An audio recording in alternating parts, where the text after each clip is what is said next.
ministers asked for a stay and consolidation application, so pending, all that stuff. For me, the issue is we're not getting to what is going to improve our healthcare. We are being delayed by legal stuff. We're not going to be able to achieve that 2030 vision because of all the legal wrangling. So we are actually on a low road scenario here. We might end up in Concord in plus minus, 5 years. But the issue is, it's the healthcare system that's going to lose. Little to no progress is going to be happening. I can tell you without a doubt that without the private sector support and assistance, little progress can be expected in this. And I think, we've got the regulator here. There is a number of reforms that's underway, and we supportive of it. So PMB reviews, please, I can beg you, we do not want to be here again next year. I don't know where our guys are, but please, can this be the last time we actually ask for PMB reviews? Next year we must actually be implementing that. I know it's a personal plea, maybe it's an industry plea. Risk-based capital, I think, is another great opportunity we should be looking at. Risk equalization framework. It is so important if we want to make sure we want to go to social solidarity principles, complete the picture. We need to get this in place. Fraud, waste, and abuse is a typical issue. We'll talk about it later. Undesirable business practices and DSPs, we're working on that. And then medical schemes amendment bill, we heard, is being looked at. I think it's a question mark. I can tell you, from HFA, and, words is not enough. Action is what counts. We are ready and we are willing to support and provide technical support to get us to a better system. Use us, use the private sector. And, part of it is, for us, we believe, to get these interventions across the line, we believe we need collaboration. And we're actually suggesting what we call it actuarial ATAC or actuarial technical committee. So we can get to some of these technical details across it. And then the last one, of course, is primary healthcare. So primary healthcare, depending on which camp you are, it's either a swear word or, it's why haven't we done it yet? So there's been a number of demarcation regulations and exemptions for primary healthcare insurance products. And, the latest we know is exempted until 2027. Then we've talked about LCBOs. We understand as well NDOH has a primary healthcare product. We aren't aware of it. We don't have public knowledge of it. And we understand CMS has a primary healthcare package, and there's probably some alignment. What my concern is that it's unlikely that those exemptions that have been provided will end in 2027 to insurance without an alternate pathway. And the reason why I'm saying that is because people that have access today, you cannot take it away from them. It's akin to what's happening in NHI. It's a Section 27 issue. You cannot take away access from them. So until you have a pathway, a roadway, and we're willing to do it, we've done all the work already, exemptions won't be. But I do want to say, these are regulations, and most of you are older than, been in this industry longer than I have. The question we got to ask is, what can we, as private sector, do to reform healthcare whilst these matters actually find their way into legislation or regulations? And I think that's the focus of today. Let the legal path follow its way, but what can we do outside of it? How can we collaborate to drive some of these reforms? Okay, my last slide for today, and then I'll shut up. If we know what to do, right, and it's obvious, we've got a number of things, discussions, etc. Why are we not executing on what will actually fix the healthcare? Is it a question of trust? Is it a question of legal clarity? Is it competing priorities? Is it complex ecosystem we're working in? Is it lack of skills? Is it funds, collaboration? Or the question of, we've got such a complex system, where do we start? I think this is maybe something we must think about, because if those are the issues, how do we overcome it? And I've seen this quite often, in fact. We've become keyboard warriors because it's easy, right? It's easy to sit behind a screen and type out what's wrong. It's harder to actually take up the challenge and do something. And I think that is what we have to do. We have to figure out how we move beyond this into building a healthcare system we deserve. So with that to do, I actually would like to call on Craig to facilitate our first session on future-proofing private healthcare. And I just realized, as I told you, I'm a terrible MC, but I was supposed to give him some bios. Thank you.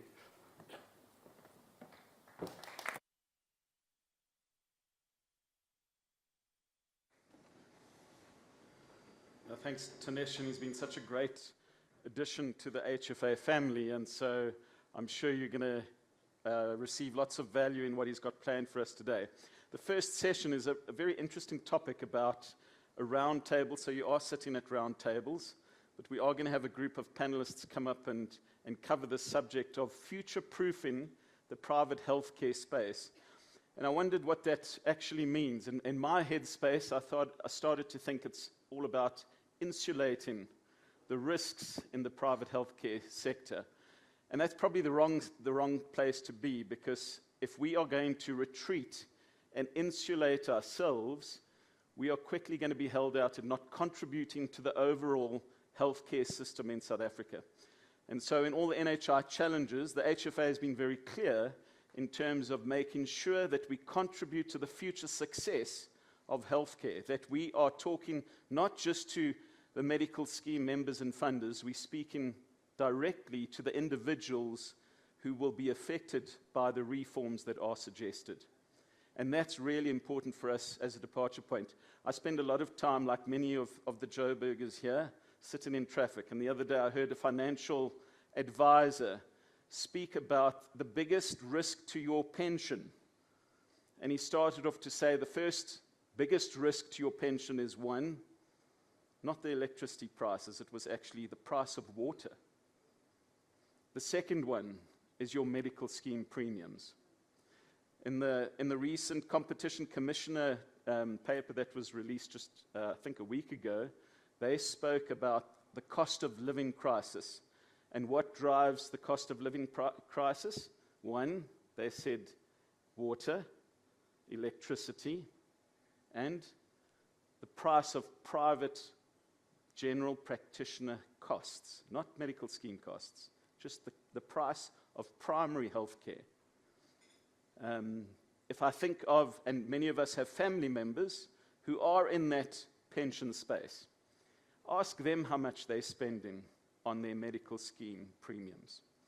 The biggest threat to us, we know, in the private sector is the affordability crisis that we have. And so any reform that has to happen has to address affordability.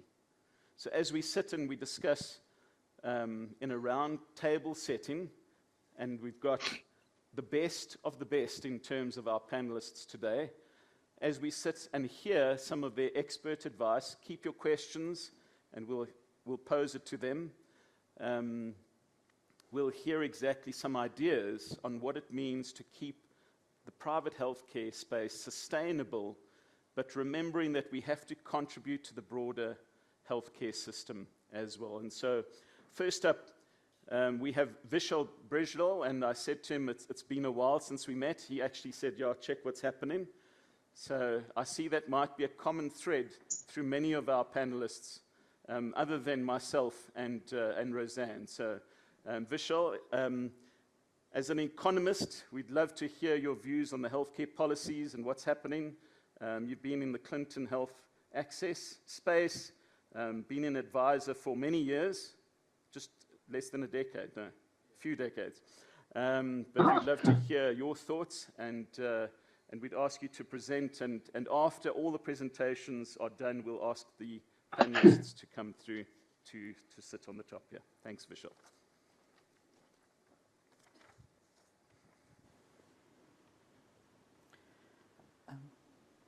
Good morning. Thanks, Craig, and thanks to the HFA for inviting me to speak. It's always intimidating to be on a panel where there's a lot of people that know you better than you know yourself sometimes. Um, Alex, for example, was the first person I learned about how public finance works and how private finance works back in 95, 96, when I joined the Center for Health Policy, 22-year-old child. So I hope I don't disgrace you, Alex, in terms of what I'm going to say. Can we go to the next slide?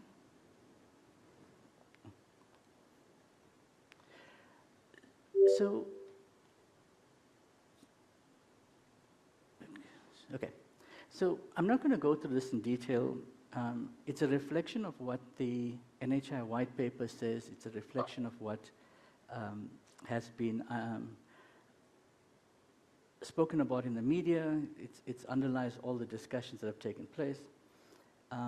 And it's, if you read it in terms of the context in which it's written, doesn't sound to be a problem.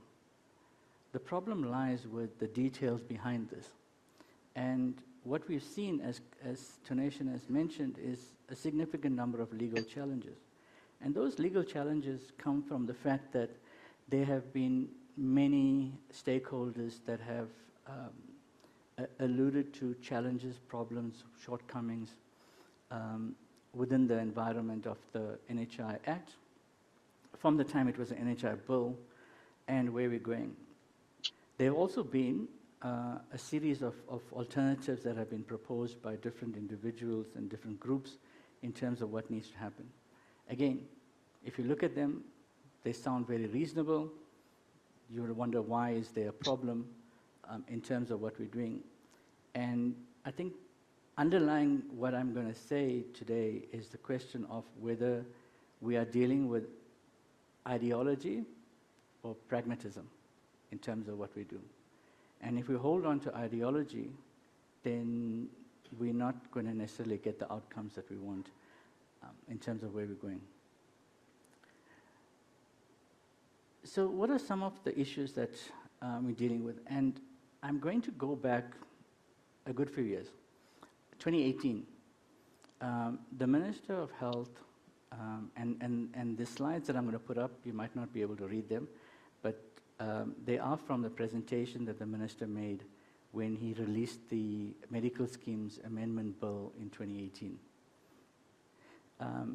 It deals with a bunch of things that also come out of the health market inquiry in terms of regulatory changes, legislative changes.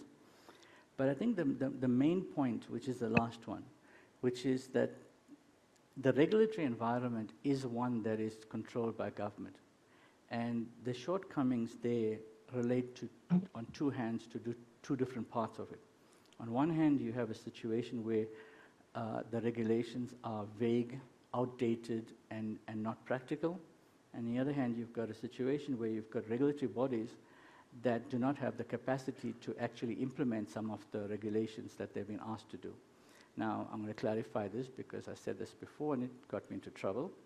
I'm not criticizing the current structures. I'm saying that before you give people new powers to do, or in terms of regulatory structures, make sure they have the capacity to be able to implement it before you actually do that. Otherwise, you're going to end up in a mess. So what are the slides? And it shows that you shouldn't do things in the middle of the night.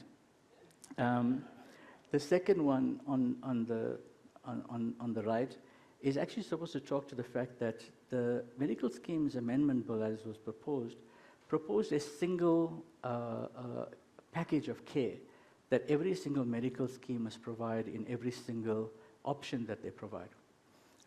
Now, this is an important part, which basically says you'll have a defined bottom structure in terms of what happens, and then you can have plans that basically top up, but every single plan must start with that same set. So apologies for that part of it.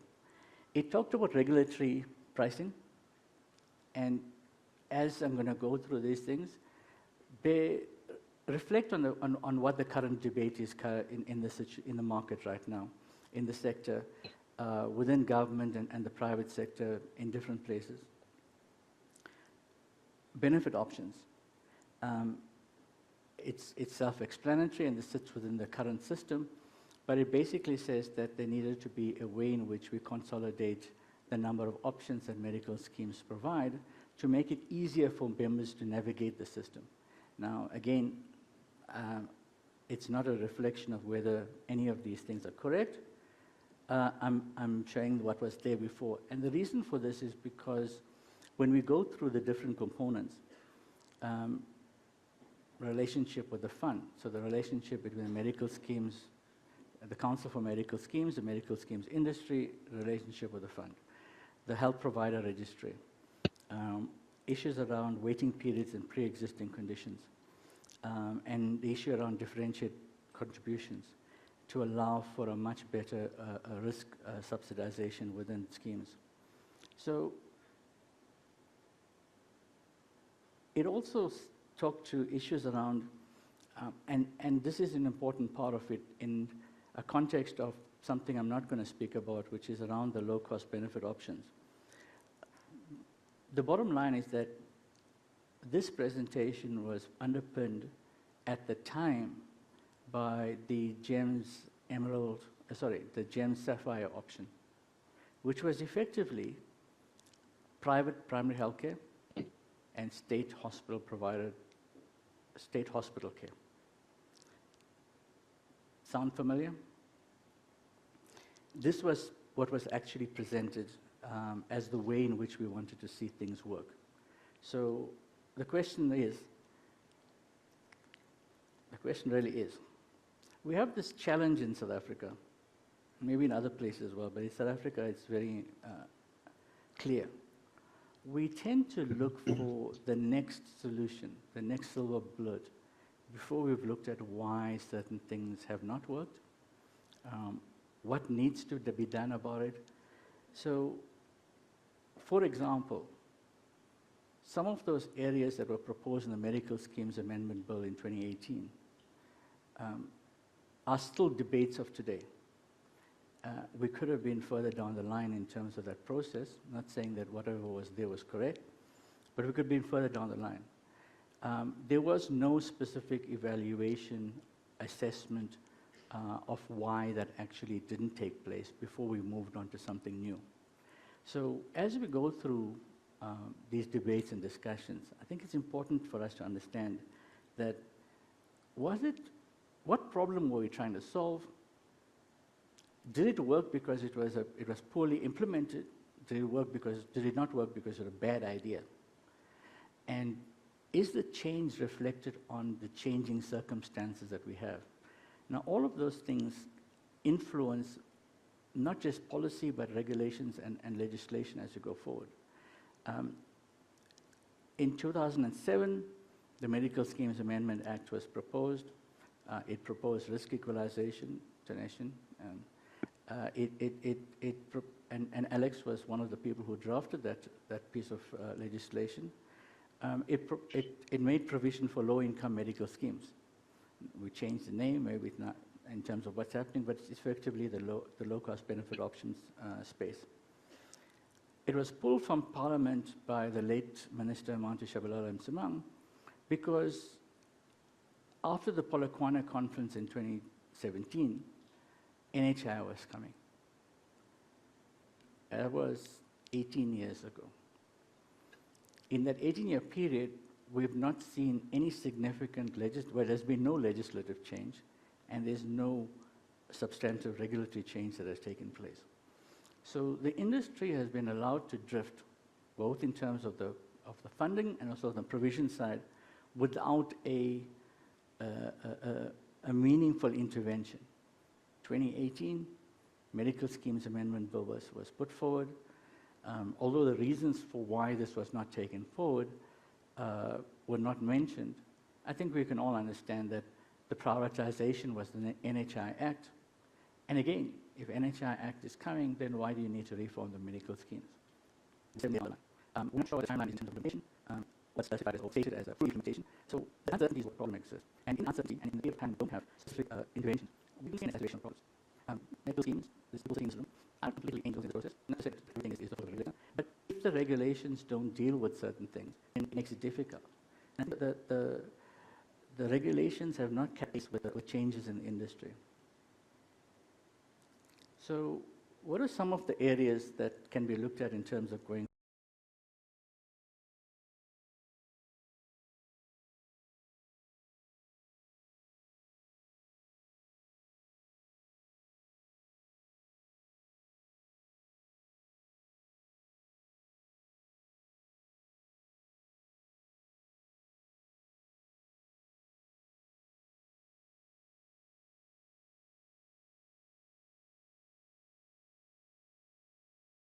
forward. And this is a reflection of some of the inputs that have been made since the NHI Act was actually signed by the President. And I think the role of the private sector under NHI is the most topical issue. And it's the one that's most debated in all of the legal challenges. And it deals with very specific process issues as well as content issues. So at the bottom of this, and it goes back to my comment at the beginning, are we dealing with rhetoric, or are we dealing with pragmatism? Because the balance in terms of how you implement has got to be one that is not bound completely by theoretical ideas.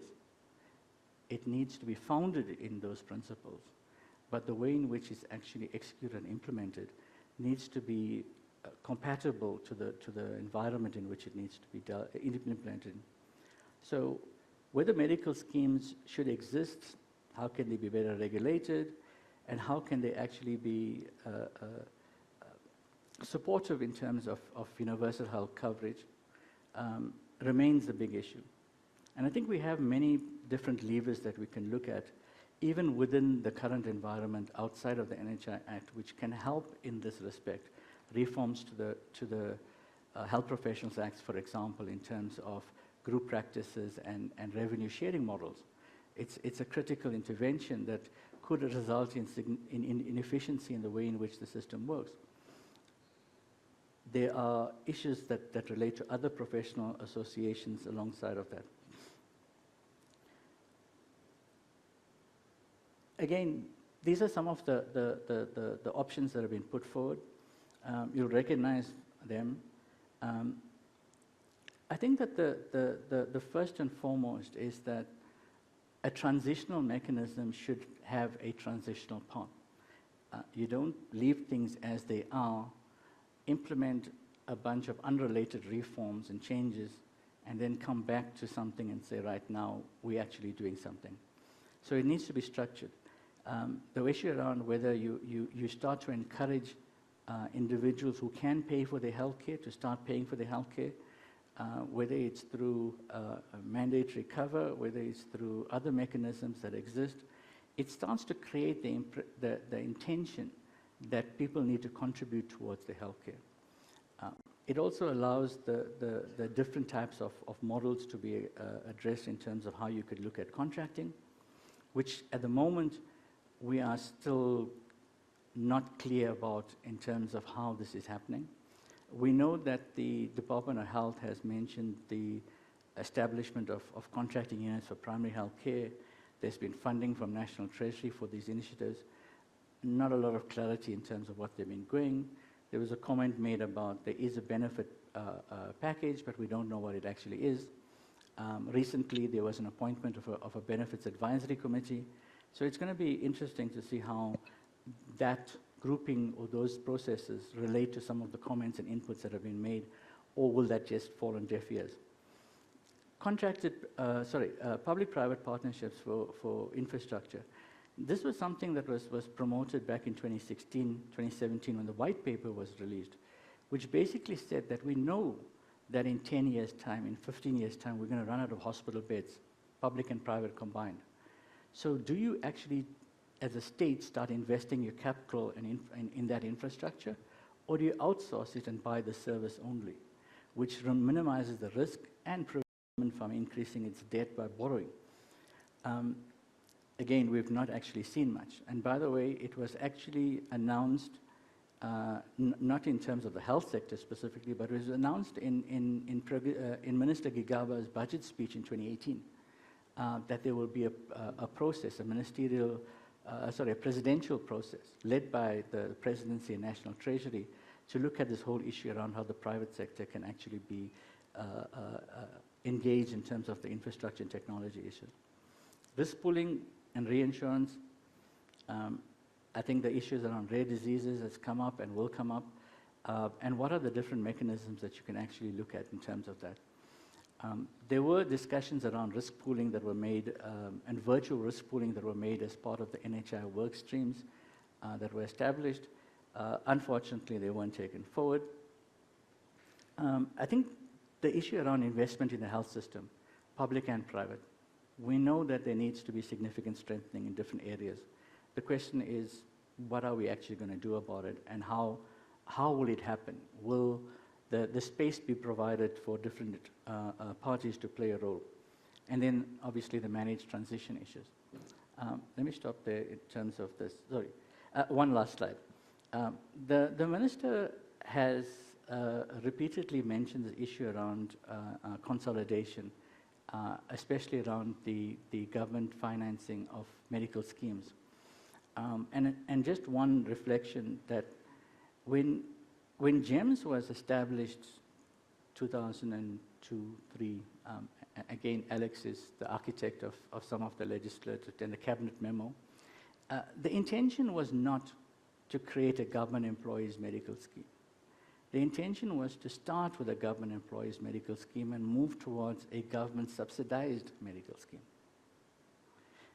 We just haven't seen some of those things happen. 2 decades later, we're not seeing the movement. Maybe it's because people have forgotten what it was, Alex, I don't know. But it's an important part of understanding why do you start reform and where do you go? And I reflect again on the 98 changes to the Medical Schemes Act. It was alongside of a discussion around social health insurance. Medical Schemes Act went forward. The discussions around social health insurance lagged behind. Focused on one and not the other, we lost sight in terms of spread. We saw the same thing with relation to the Medicines Act and some of the challenges there. We've seen the same thing around challenges with the implementation of the National Health Act. And I think the bottom line is that you'll find that some of these things is that there needs to be a clear understanding of how these things work and what they actually do. Why did they work? Why did they not work? What was the intention behind it? And if you understand the intention and understand why we are in the position we are in, it'll allow you to be able to fix it. If you're going to fix it on the basis of treating the symptoms, then we're going to not actually get very far in the near future. So, simple. We must implement legal reforms in terms of a system that actually promotes equity, efficiency, and sustainability. And the way in which we do that, we can learn a lot from past legislative cases, so we don't end up in the same position. We can also learn from legislative cases and outcomes in other countries in terms of how some of these things have came about. So ground your legislation in law that actually is pragmatic and is a tool of empowerment. Thank you, Claire.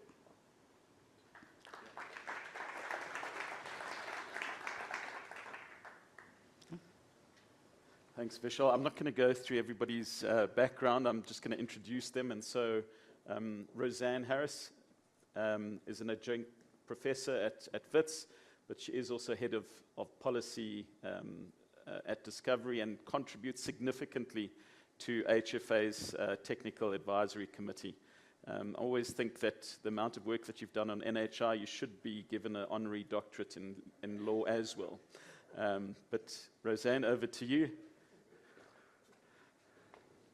Thank you. I think I have some slides. Thanks very much. Yeah, so on this topic, and I will try and just run through these briefly so we can get to the discussion. And thanks, Vishal. 18 years without any regulatory change, any legislative change, makes us, I guess, quite frustrated, and starting to think that are there ways in which we can go it alone and move forward without the regulations. And I guess my premise here is to say that I'm not sure that that's necessarily the responsible approach. I think it's very important to recognize globally that having a regulated framework for both the funding and the delivery of healthcare is absolutely critical for public protection. So it's in the public interest that we do have regulations in place that protect how healthcare is funded and how it's delivered. But of course, that regulatory framework needs to be responsive to the needs of the people that it's intended to serve.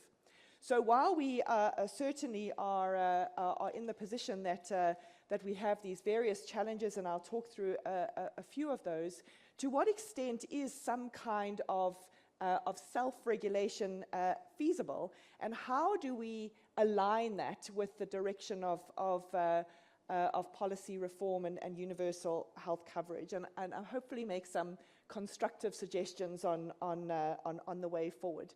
But I think it's important that we rather thinking about this as how we shape reforms, which I think is Vishal's message, rather than necessarily how we work without them. So, of course, we are dealing with a lot of pressure points, and I think particularly at this time of year, when we are in budget season in full swing, that affordability is a key challenge, and you know, that really difficult balance of making sure that we have creating access, that we have reasonable benefits available, but that the system itself is sustainable.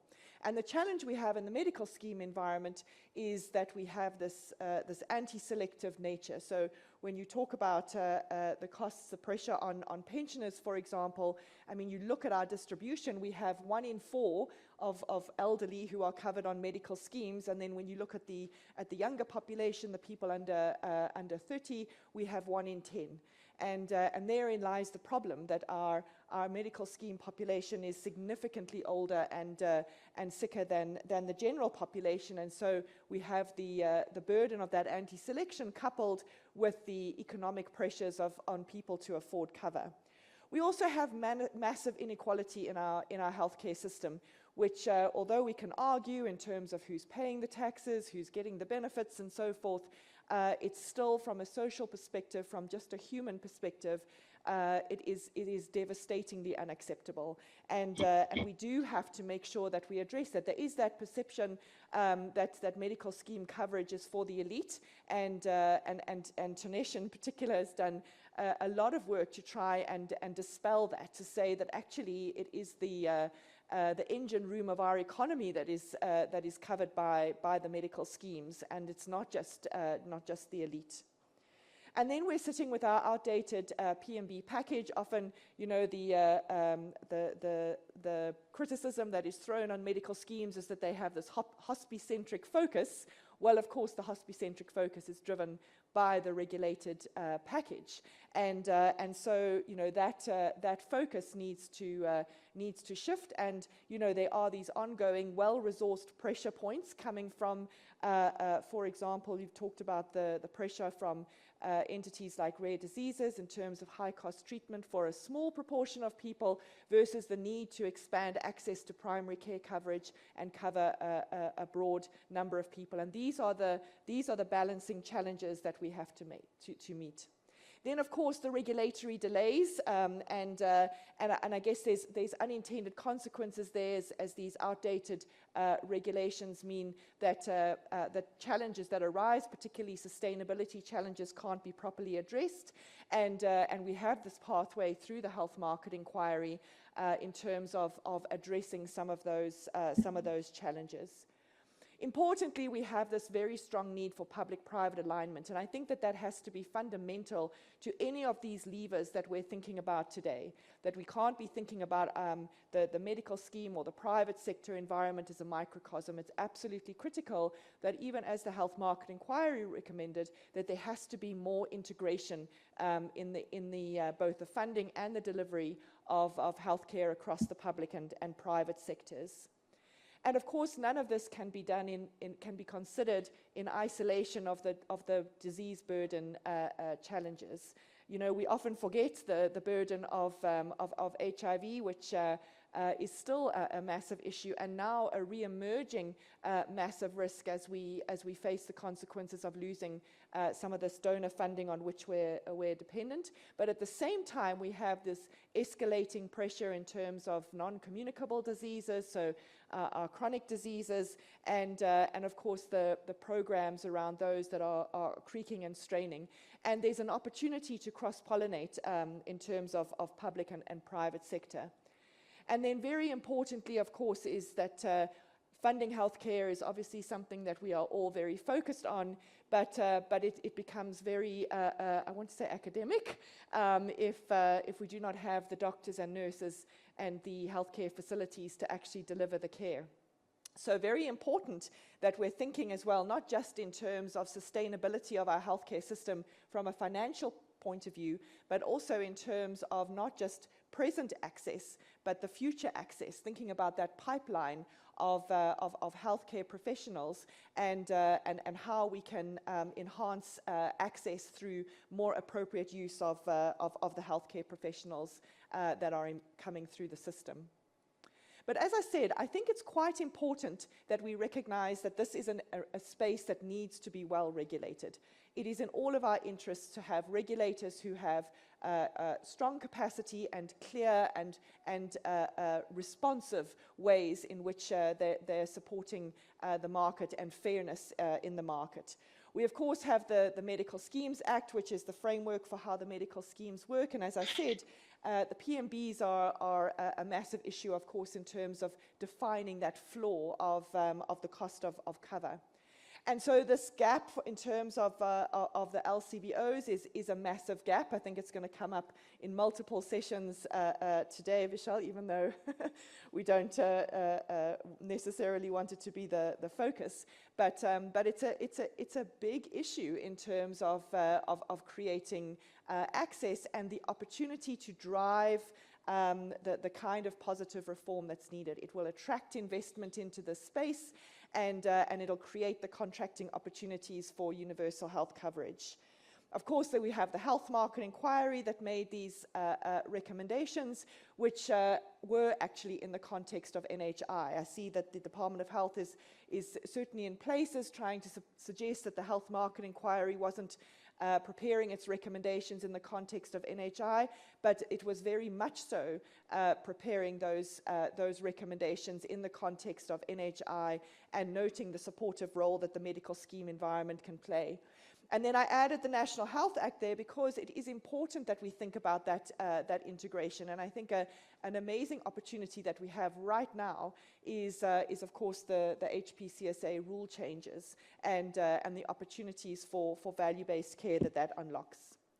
So let me suggest then a few levers for sort of short-term action where perhaps we can be a bit uplifting, as Craig asked me to be, about what we can actually do while we're wringing our hands and waiting for this regulatory change. So what about the PMBs? Well, obviously we have a requirement to comply with the PMBs, and we have some genuine concerns about scope creep in the existing PMBs as we sort of look at them on a piecemeal basis. They need to be an overarching review, and we need to apply that in the context of robust principles of balancing the cost and the benefit and the opportunity cost of funding something and not something else. But what can we do? And I think, rather than being reactive, saying that, well, we're concerned about scope creep, perhaps we should be actually embarking on that analysis ourselves and actually supporting the regulator in terms of this massive task of a review of the PMBs to be saying, well, what are the appropriate measures and metrics that we should be looking at, and what are the opportunities for reform, particularly to make space for the addition of primary care. And I think an absolutely key component of that is scientifically based health technology assessment. That we need to use the data that we have to make these difficult decisions. And this is not unique to our market. Making allocative decisions in healthcare is a global challenge, and we need to be both consistent but also sensitive in how we make those. So I think there is certainly some work that can be done there to support the change that we want to see. When it comes to primary care, which is intricately linked to the PMB review, because remember where we've started is now this need to add primary care to the PMBs, and of course the challenge with that is it just ups the floor in terms of the cost of cover and puts it out of the reach of even more people. But by the same token, we have this opportunity to expand access to primary care through the LCBOs.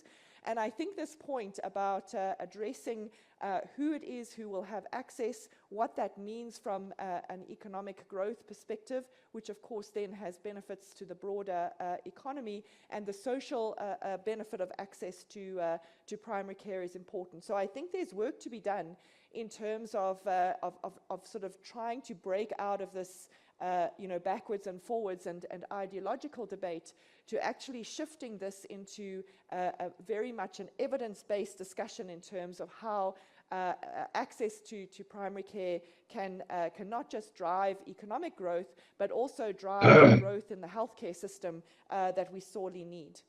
I think it's also an opportunity to demonstrate the value of innovative delivery models, that with digital health tools we have the opportunity to break the iron triangle, so that triangle where we have cost, quality and access, and it's kind of like pick two, that we can actually pick three. We can reduce costs, we can improve access, and we can improve quality simultaneously by judicious use of these innovative delivery models. And that's something that the HPCSA rules do unlock. And so when we look at then the health market inquiry proposals, there are the to work on innovative delivery models. And I think, of course, there is the balance here in terms of how much we can collaborate and collude, and this is what the Competition Commission is looking at through these DTIC regulations.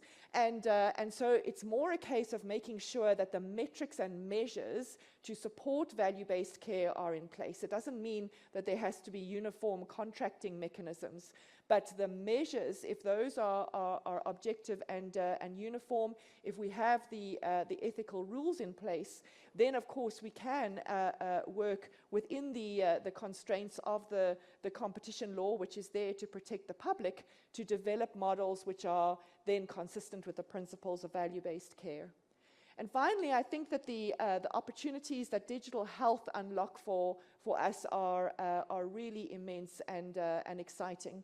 And as I said, breaking this iron triangle through the appropriate use of digital tools. I was watching a webinar on AI in healthcare, and this group in the US that do the body scanning and have shortened the wait time for accessing a dermatologist, which is a massive issue in the US. So it's more focused. So it doesn't mean that people are not able to see a dermatologist, but they're able to get that assessment, and then there's kind of almost a triage mechanism to get access, and the results are actually astounding. So these kind of opportunities for us to use digital tools to make better use of the scarce healthcare resources that we have are really huge. But of course, there are guardrails that need to be in place in terms of how we use digital tools, how we use AI in healthcare. And this is an area, again, where there's an opportunity for self-regulation and collaboration to then support the regulator ensuring that the public's interest is protected in this space. So let me leave it there as my food for thought. Thank you.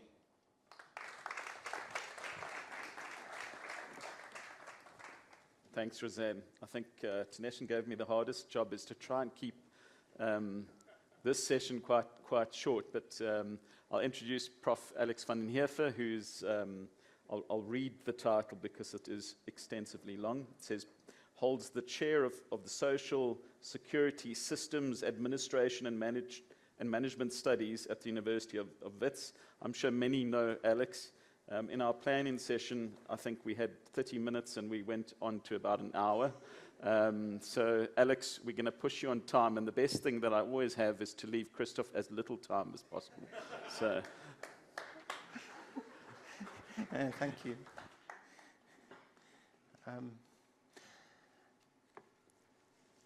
Is it presentation coming up?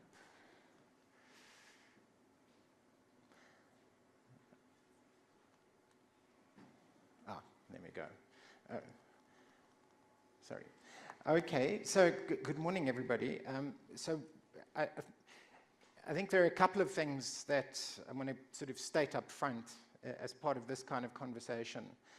and be fairly blunt on a few issues. As I read the system, I see no hope for NHI at all, not because it has anything to do with medical schemes, but also for the centralization that's proposed within the public sector. It's not feasible, it's never going to be implemented. And we will see it continuing forever until finally it's taken off the table by some or other government.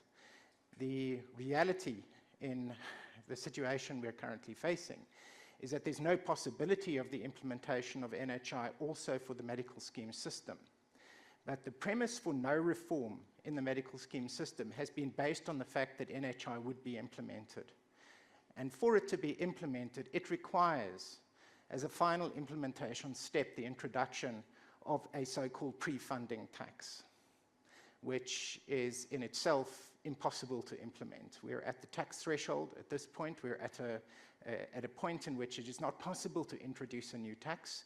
It won't happen either politically or technically. You can introduce new tax rates, but you won't raise any revenue.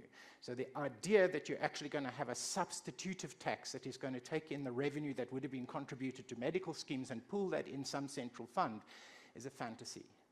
It is not going to happen, but the problem is that this entire fantasy is holding back the incremental reforms that are necessary to keep the health system healthy, and they involve both the public and the private sector. The other central thematic problem that we face is that we can't have politicized regulators. Health systems are extremely complex. They require active, engaged regulatory structures that are capable, that are involved in the process of incremental reform in the public interest, and not serving a political party. So these are also the issues that we have to look at in terms of systematic reform of our system from government side. But our problem that we have is, well, government's AWOL. And at the moment, as I see the medical scheme system on the whole, it's kind of like some people in a dinghy traveling down a river toward a waterfall. And there's a person on the side with a rope who's just standing watching, and a bunch of people in the boat paddling in different directions because they can't actually see which way the waterfall is. And I can go back to talks that I gave about 20 years ago.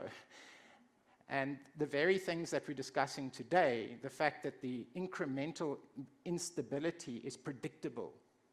It's predictable, it's knowable. And it's important as a sort of premise then for looking forward with the health system is that one has to understand from a competition perspective when looking at, and a market perspective when looking at a medical scheme system, is that insurance distorts markets.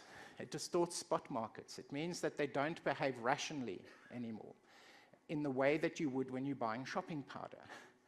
So once you insure a service or a product, it changes the nature of incentives within the system, and you have to regulate it for the changed incentive structures, otherwise it will be inherently unstable.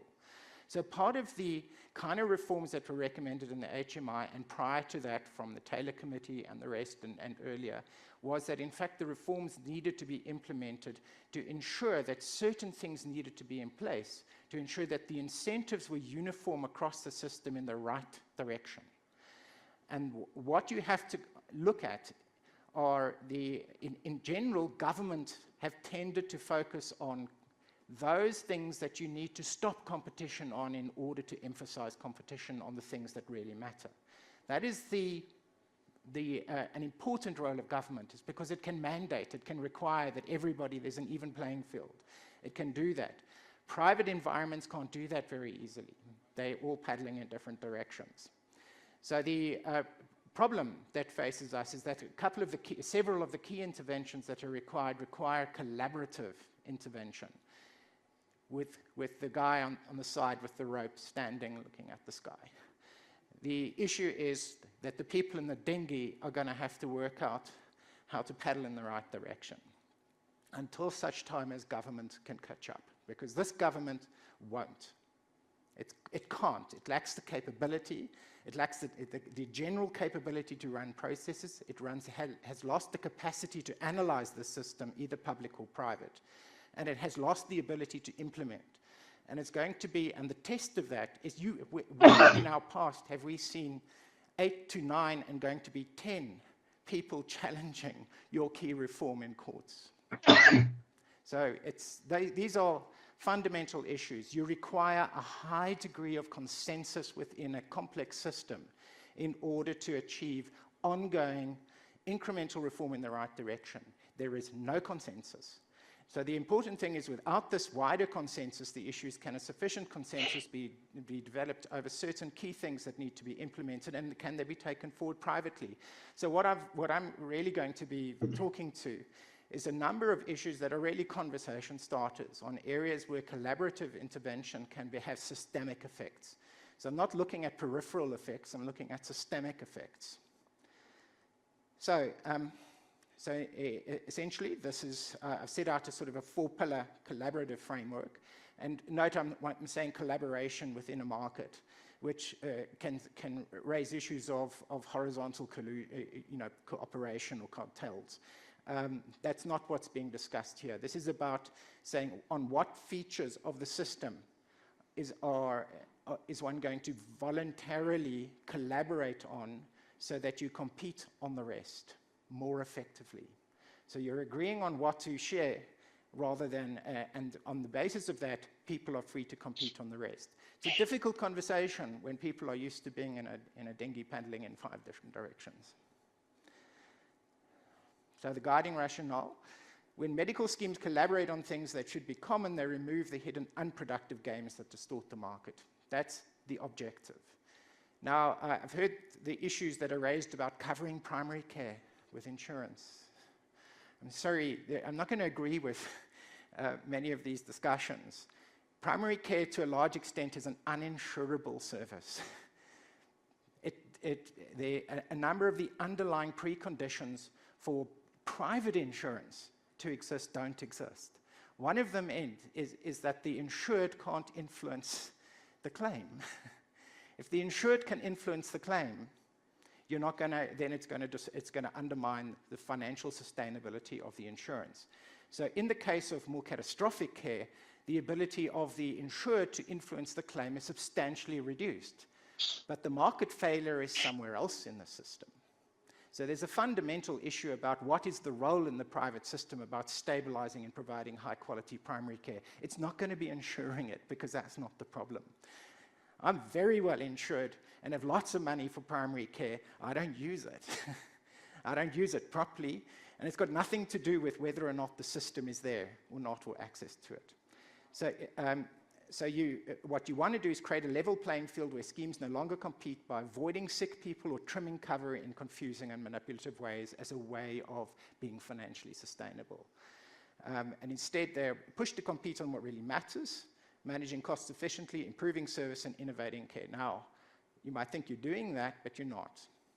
The issue is that because the market isn't designed to make this a basis for survival-related competition, it's not going to happen. So people basically survive by doing trimming coverage, trying to find ways not to cover certain bad risks, and competing by just funding brokers.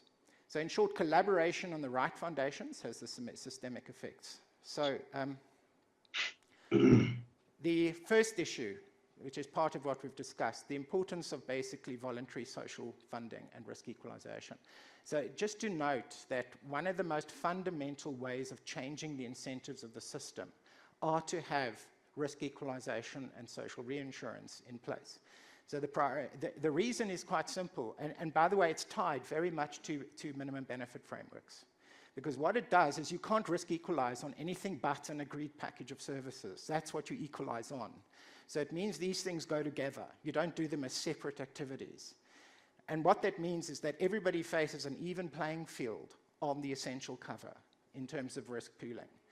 And then if one wants to talk about residual risk weighting and things like that, you do it on what falls outside of that minimum framework. So you're looking at this two-part framework that is basically how you design these systems. But usually you have a government that does this. So the issue is, can you establish such a structure on a voluntary basis? In other words, getting schemes to collaborate to establish this, because it's in the system's interest. But it means that everybody basically has to paddle in the same direction. So the issue here is whether or not one can create incentives to participate, even though it's voluntary. So there will be schemes who say, no, I'm happy to be a cream skimmer, cover nobody and cheat them out of their benefits. And so many of the complaints at the Council for Medical Schemes and the appeal committees, which get messed up by the appeal committee, are actually fall into this realm where people are really just gaming the system. The idea of mandatory minimum benefits of some form is that the liability is clear and you can't escape it. Because if you can't escape it, you manage it. But if you can escape it, the way in which you deal with it is you escape it. You carve it out. So risk equalization means whatever is mandatory is equalized. Everybody faces the same role, but the schemes that are better at managing that risk are going to have a better pricing. So incentives to participate can include reciprocity, access to reinsurance, shared analytics, in some cases employee leverage, consumer signaling, governance safeguards. It can also include penalties for if you join late. So the standard thing one uses in the current system for late joining, waiting periods. Fine, you stayed out the system. Now you want to join because you see it will benefit you. Well, here's the penalty. So this is not something, I've just simplistically put down a number of issues, but you have to design that in. There must be a positive incentive to participate and a risk of being outside of it. A risk must be transferred to outsiders. And that's how you create the consensus in a voluntary framework. There can also be cooperation on minimum essential benefits.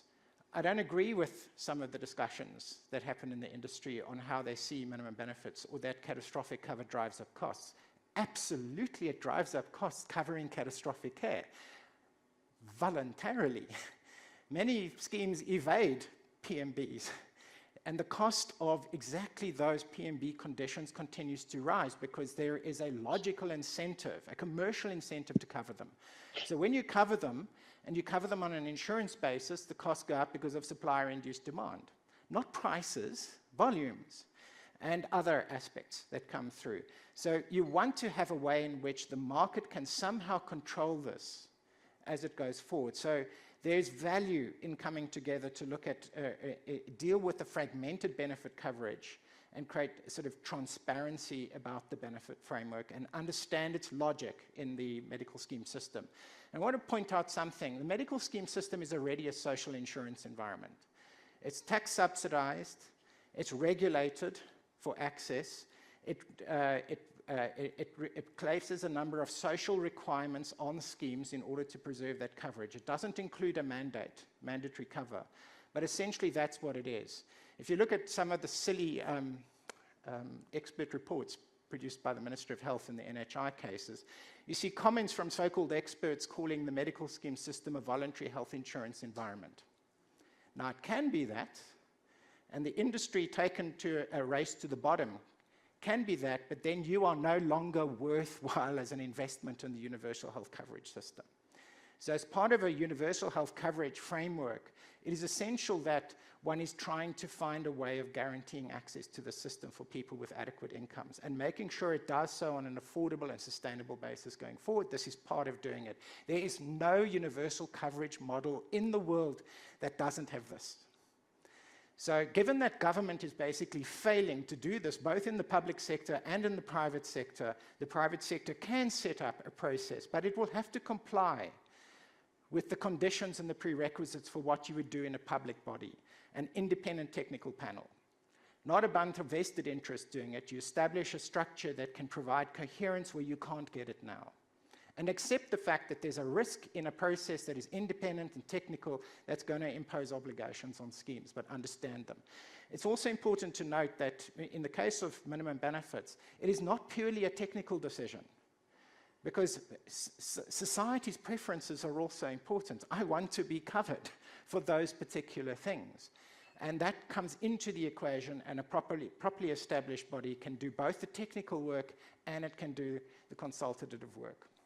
So So this is basically an area in which I think collaboration can occur, in which independent technical research and work actually contributes to establishing the criteria for decision-making around minimum benefits. And this investment can't be lost. And integrated primary care networks. Now, I don't believe that insured primary care is actually, making it a PMB is just, I'm sorry, absurd. It is just utterly absurd, because that's not the problem in the system of primary care. As I said, I have no financial barrier to access. I'm not using it. I'm not using it productively. I know healthcare. I know preventive healthcare. Why am I not using it? Well, I'm too busy. So the issue is that that's the case with a lot of people, and for some or other reason, there's a psychological barrier to going. So you can actually look at many ways in which it's a service provider framework that has to be looked at.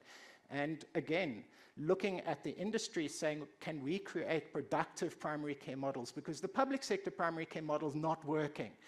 So, to create an idea that somehow, primary care will be in the insured market in the private sector, was people are not using the clinics. They're paying for primary care in the private sector, even though they're not on a medical scheme.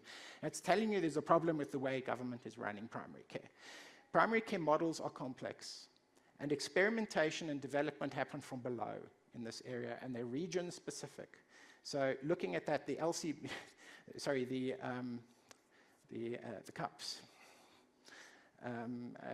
They're going to be there, and they're going to drift off into the ether like the NHI pilots. That's not the way to go in primary care. You decentralize, very localized under local supervision. There are public sector models, and private sector models would have to be quite similar to a standard public sector model. So there's a lot of thinking required here and invention, but it's not going to be insurate. Integrated primary care networks, access expansion, so lack of transparency, the heading's wrong there, the lack of transparency also undermines accountability. And what you want to do is private sector can also self-organize to create shared information and accountability frameworks. This is hard, because transparency hits people in different ways. People don't like to be held to account. And very often, when you look at accountability, governance systems, you demarcate between governance, accountability systems, and management systems. And typically, management systems are where most improvements will occur, and they require information to improve, not to hold people to account. So accountability systems can distort incentives, so these have to be thought through very carefully. What is the transparency we need in the system? What information needs to be shared to make the health system function better? How do you make sure that the information generated assists in improvement of the system over time? So this is also a difficult conversation, what information needs to be public. But to end there, so don't go too far, in essence the issue is you are in a social health insurance framework. The issue is how to make it work properly. It is a mixed model with public sector interventions and in terms of regulation and private sector engagement. We've lost the coherence of government intervention that is informed, technically astute, and properly engaged and consultative. That's dangerous for the system, but it can also be privately constituted. And just to note, because some of you will still remember the old REF processes and so on, they were generated not as processes that allowed private sector to manipulate the public policy. They were established as participative processes to engineer solutions that were technically required to implement a very complex intervention. And if you didn't go through a participative process, even if you wanted to ram it through like an NHI policy, it would not succeed without a high degree of consent and trust in the overall result. And those are also what are required to take things forward. So participative processes are valuable if the trust is in them and people don't want to abdicate because they trust them. NHI is the classic example of a complex reform that has been rammed through, that has destroyed trust and generated more enemies than friends. That's not how it works. Thank you, Alex. I must admit, when I listen to Alex speak, it's almost like a sounding board of frustration for me. But I think that's about the most optimistic I've heard you, Alex, so that's a great start. We're going to hand over to Christoph Rath, who's the joint CEO of Insight, and we'd like to hear some positive notes there, Christoph. We actually have got a little bit of time for you, so it's a good space. So if we could get about 10 minutes and leave a few minutes for questions, we'll then invite the panel back to sit on the stage. Thanks, Christoph. Can you hear me? Oh, the sound guy found me. Yeah, so it's good to be back here. I think last year Heidi reminded me that I was a bit late. I had some car trouble on my way here, and I ran up there with my USB stick and ran down here and talked to you. I must, though, commend Alex. Vishal and I were taking side bets, and I did time Alex. And I think, what was it supposed to be, 15 minutes? He did it in 18 minutes and 30 seconds flat, which I think is compliant. I think that's close enough. That's a record for Alex, and I want to congratulate him. But I also must disappoint Craig. I'm positioning myself as the least idealistic speaker today. And I apologize in advance if what I want to share is not entirely pleasant. But I decided to do it just because I wanted to ask the question, what happens if nothing happens? I'm now sounding like hulle weet nie wat ons weet nie, like Driekus. What happens if nothing happens? And it's a question that I do want to dwell on because the reforms that Alex mentioned that the private sector could embark on its own, which I think is a brilliant idea,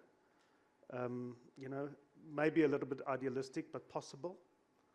The reforms that Vishal and Razan talked about that could happen.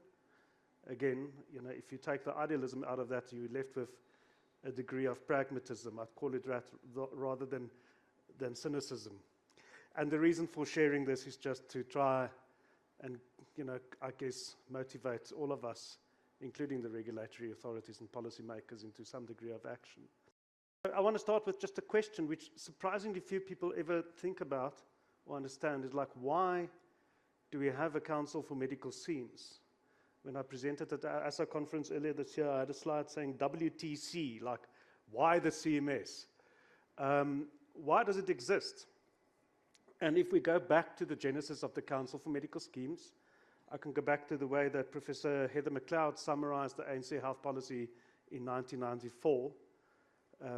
This policy that you see here in that greenish block is not in a different planet or a different solar system. It's like, I should start like the beginning of a Star Wars movie. This is like a long time ago in a galaxy far, far away, that medical schemes were going to form the basis of our trajectory towards NHI. It was like an Obamacare, say, mandatory cover, like the Affordable Care Act, where a government thought it was going to cooperate with the private sector and use these medical scheme vehicles towards NHI.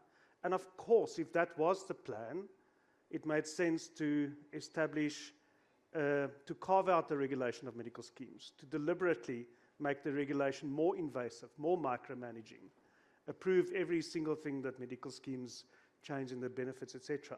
So that's the reason. And of course, these reasons are not at all valid anymore. So that's the first just observation I want to leave you with. The second is the simple slide that Taneshan talked to earlier.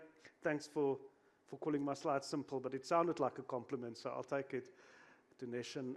Just to make the point that for 25 years now, we have had a regulatory environment that favors equity and access over sustainability.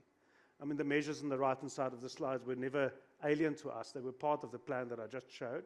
They were never implemented for good or bad reasons, and partially because I think at the elective conference in 2007 with Polokwane, the policy focus shifted so dramatically that all of the good work towards risk equalization, where's Boshoff over there? I remember those meetings we had in council and in Hatefields where the shadow returns, etc. Excellent work being done, but were never implemented. Now, what I want to suggest today is that this the cost pressures arising from this has now reached a point where the chickens are not coming home to roost. I think they have come home to roost. I think they're already here, the chickens, that is. This is just one way to demonstrate it now. If you index open and restricted scheme contributions at 100 rands in 2000, then in the latest at around 2022, over 22 years, a 32% gap emerged between those on a PLPM basis. Now, this is indicative of anti-selection. Restricted schemes are not completely protected from anti-selection. But if I take the restricted schemes as the base, we see 32. This aligns with figures that other researchers, I think Peter Grobler, Heather McLeod, Barry has also in one stage published some estimates. If we could get all of the uninsured, young and healthy, the population who can afford cover, who are employed, but who opted out, if you could put them all back in the system tomorrow, we think you could reduce the cost of medical scheme cover by in excess of 30%, and this perhaps demonstrates this. Another way to think about that number is that, for 20 years now, we've been doing medical scheme budgets where we provide about 2% in the budget for demographic deterioration. You take the compounded effect of that over 2 decades. And if you find my talk boring, you can scan the QR code and look at what Barry wrote about that. Then the third observation I have here is demarcation. So we have this extremely messy, demarcated environment and these exempted primary healthcare insurers. And the exempted primary health insurers were established in 2017, what was supposed to be like an interim, temporary stopgap measure while an LCBO environment is created for medical schemes. These has just been extended to 2027, as Tanishan said, which would put them there for 10 years. Now, I completely agree with Alex on the point of insurability, that the benefits, the primary care benefits being contemplated here are not insurable. But this kind of cover is in very high demand. And I don't think it's insurance as much as it is cash flow smoothing. Right, so the taxi driver, the Uber driver, say, that has to go to a private GP and spend 800 rands unplanned expenditure, benefits from seeing that being smoothed in some way. And the fact of the matter is that we don't know how large this market is, but we know it is large. We're fairly certain that we can say with confidence that significantly more than 1 million lives in South Africa are already covered by exempted primary care insurance. I think it might be past 2 million already. If we talk about 15% of the country or 9 million covered by medical schemes, it's not the case. That number is already sitting much closer to 12 million. Right, so that's the third data point I want to leave you with, is the demarcation mess that we have. I'll quote Alex at our, he might have forgotten that he said it, but I'll remind him at our Actual Society Health Day earlier this year, he made the point that open medical schemes are competing based on demographics and broker commission. And I want to, this is a conversation I have with Brian Ruff quite often, is that the consequence of this is that efficiencies that you could gain through proper strategic purchasing or contracting or managed care are completely overshadowed by demographics. You could do all of these things completely wrong and manage by hook or by crook to attract a healthy demographic profile, and you would be a much more competitive scheme in the eyes of the marketplace, of the consumer market, than anyone else. So the point is that, because of the absence of risk equalization and because of the absence of mandatory cover, medical schemes compete on demographics. And those that fail, well, one of them is called Health Squared Medical Scheme. I did a lot of post-mortem work with the curator of Health Squared after its demise, and that scheme simply spiraled out of control to a point where no one in this room or outside of this room could have saved it. Even 3 years before its demise, it was impossible. So, I would argue in the current regulatory environment that a scheme that doesn't take its demographic profile very seriously has a board that's failing in its fiduciary obligations, given the rules of the game. And then the final point that I want to make is that while we have this insurance market, there's a very, very real need. There's a demand for primary healthcare insurance cover. notwithstanding the reservations about insurability, which we can talk about. The fact is that there are at least 12 million people adjacent to the 9 million covered by schemes who make use of the private sector as first port of call, pay cash out of pocket when they do so, unless they purchase some kind of an insurance product. So we shouldn't be surprised that these low-cost products are so popular. And I think the irony is that we still live in a world with policymakers who believe that the insurance industry is a tiny bug that can be squished with a stroke of a pen at some future date. We saw that in the LCBO discussion document. I think we're in for a surprise when the insurance market exemptions expire. And maybe at that date, the insurance market will reveal its hands and show in court papers how large that market has become, but only at that stage. So I think with all of these kind of elements that I've just shown you in mind, what happens if nothing happens? Now, I think the trend that's already emerging that I want to emphasize today is a systematic and a very persistent transition of healthcare cover that's moving out from under the jurisdiction of the Council for Medical Schemes and into other jurisdictions. And it's happening both advertently and inadvertently. So medical schemes, some knowingly, some unknowingly, and this is already happening, this is not me fantasizing about something that could happen, are creating gaps in their cover, sometimes just because there's no choice but to do so to save costs. And then again, sometimes inadvertently and sometimes advertently, there might be gap cover products that are risk rated that will plug these gaps. I just mentioned medical schemes, as Alex said, compete on demographics and commission. This is a way for medical schemes in this disjointed system to solve for demographics and to solve for commission. Because the broker will get more commission if they sell 2 products. Plus, if the broker is advising a young and healthy person, then this is actually good advice to give. Remember, a broker is responsible on advice. The broker must give the best advice to the person sitting across the table from you. It's not a broker's work to think about the societal or systemic impacts on our system. So what you have here is a combination of products then that are effectively a little bit risk-rated. And I think this trend is going to continue and become more. Now, sometimes it's deliberate and sometimes not. This kind of structure does not require a contract or an agreement between a medical scheme and a gap cover provider. There just need to be a product that happens to plug the gaps for this kind of structure to emerge.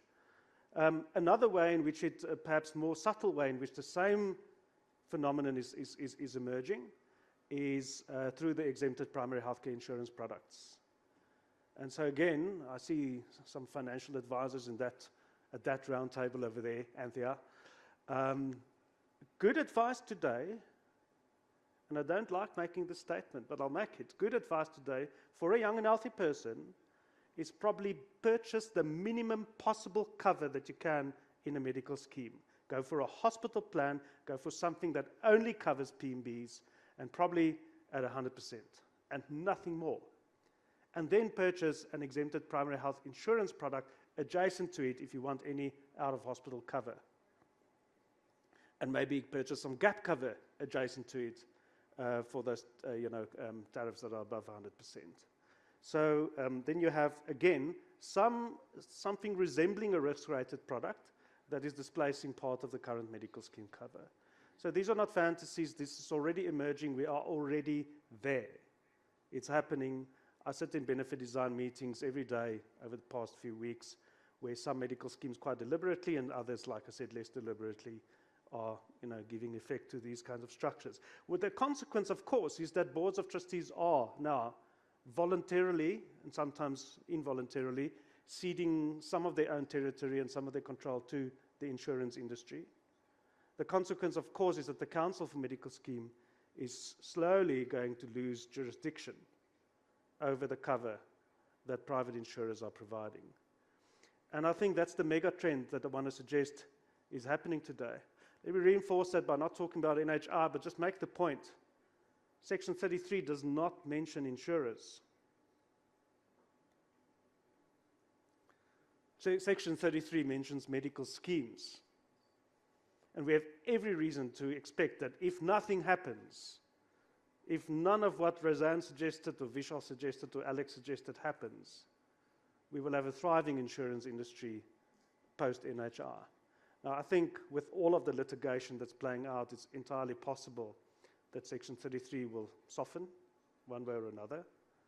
And I completely agree that we can't raise VAT by 0.5%. We're not going to raise the taxes. Laffer curve notwithstanding, even from a political perspective, I think we just can't. If you want to do scenario planning, Heidi said we're doing scenario planning today. The simple way to think about NHR is that there might be policy change, there might not be, and that's probably going to be a function of litigation on the horizontal axis, and the implementation might be, let's call it weak or strong. If I were a betting man today, I would pick the top right corner. Not predicting, I'm saying maybe if I had to take one. And you can kind of see it in the sandbagging when we see this pictures like this from the WHO that's often touted to say, no, it's going to start very small and progress out from there. And these are likely scenarios in NHR, but I think the insurance phenomenon that I'm describing is orthogonal to whatever happens in NHR. It's going to happen anyway, if nothing happens. So I think as we stand today, this is happening in baby steps. It's slowly happening. It's already happening. Schemes will recede. Cover will reduce. Scheme cover is going to tend to whatever the PMB package will be only. And healthcare cover will transition from schemes to insurance with elements of risk rating. And it's a function of a market that's saying in this intolerable, unsustainable environment, if we have community rating, open enrollment without the sustainability elements like mandatory cover and risk equalization, the market has no choice but to find ways to reintroduce risk rating. Like if you don't make community rating sustainable, we must now reintroduce risk rating. It's very unfortunate. It's not the world where I want to live in, but it's completely understandable that we've reached this space. So, how should authorities react? I guess the most likely reaction is what I would call a symptomatic treatment, where these practices emerge, to discourage and withdraw exemptions or declare undesirable business practices. I think this trend that I'm describing is predominantly in the domain of financial advice, and the Council's regulatory traction over financial advice is far lower than over medical schemes. Of course, the curative treatment or the first principles treatment would be to deal with the root cause. And on Roseanne's slide, the risk equalization, on Tanesh's slide, the amendment bill, the things that are required to make medical schemes sustainable. But in the absence of that, I asked an AI to draw a picture because I'm going to quote Debbie, and I'm not trying, sorry, Craig, you wanted me to be optimistic, but we can talk about the fact that it's Friday and that it's spring now. Those are optimistic things to talk about. But Debbie Piermain recently made the point, and I agree with her, that if nothing happens, if the medical scheme industry has been decimated, the phoenix that will rise from the ashes will be the insurance industry. I think we are hurtling towards this world if nothing is done about our current trajectory. And that, after trying to get rid of the medical schemes industry, some new entity, unregulated or virtually much less regulated, will unfortunately take its shape. So maybe this is a call to everyone to action, to think about the kind of actions that Alex mentioned that we can do if government is absent. I don't think anyone in this room would be surprised if I mentioned that enormous amounts of money are currently being invested into insurance. All of the large insurers of the world, the Sanlams, the Old Mutuals, every bank in this country, all of them are currently putting tremendous efforts into extending what they do into this domain. And Section 33 doesn't mention insurance products. So let me leave it there and remind everyone that if we do something, we might be able to avoid that kind of world. Thanks, Craig. I hope I didn't disappoint. Thanks, Christoph. Do you want us on the stage? Yeah. If we could ask the panelists to please come and sit on the stage. I guess with that optimistic brief, Christoph, and the flames in the end there, we're in a space, no weet julle almal. So I hope you got some questions penned in. I gather one of the difficult balances that as an industry we face is how do we fight all the legal battles and then still constructively adapt. Roseanne, you had a few slides in terms of suggestions on how we get there. I mean, we've heard health market inquiry recommendations that need to be implemented, but nobody's taking charge of that and implementing them. In fact, in a lot of the NHI submissions, the health market inquiry is probably most oftenly referred to as part of an alternative solution that will make schemes sustainable or will contribute significantly to the healthcare system. Which of those health market inquiries recommendations would you actually suggest we collaboratively pursue? Yeah, well, I can comment on two aspects of what you're saying. I think the first thing is with the health market inquiry recommendations is that they were very clear that this is a package that works together.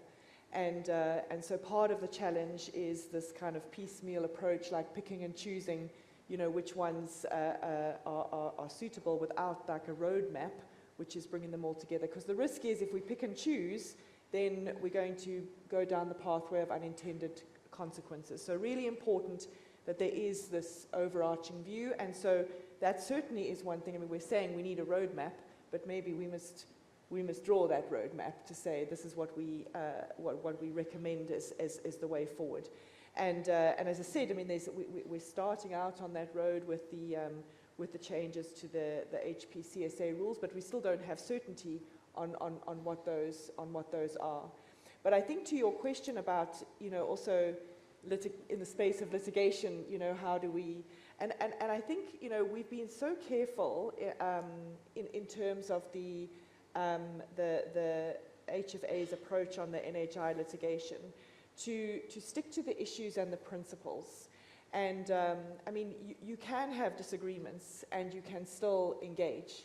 And this notion that because there is litigation in place, that now you can't engage. I mean, that was, you know, really disappointing in that NEDLAC session that we were at 10 days ago or so, that there seems to be this suggestion. I mean, I would say if there's litigation, of course you should engage. We're not going to solve these problems through litigation. We're going to solve it by finding where we meet. So I think it is really important that we continue to take an approach that is, you know, that is respectful but firm, but sticking to the principles of the issues. Thank you. Let's, I think we've got a roving mic. Is there any questions? Can we check any questions? Francois in the back. Maybe just stand, tell us who you are, and then pose your question. Hi, good morning, Craig. Good stuff. Thank you very much for the invite.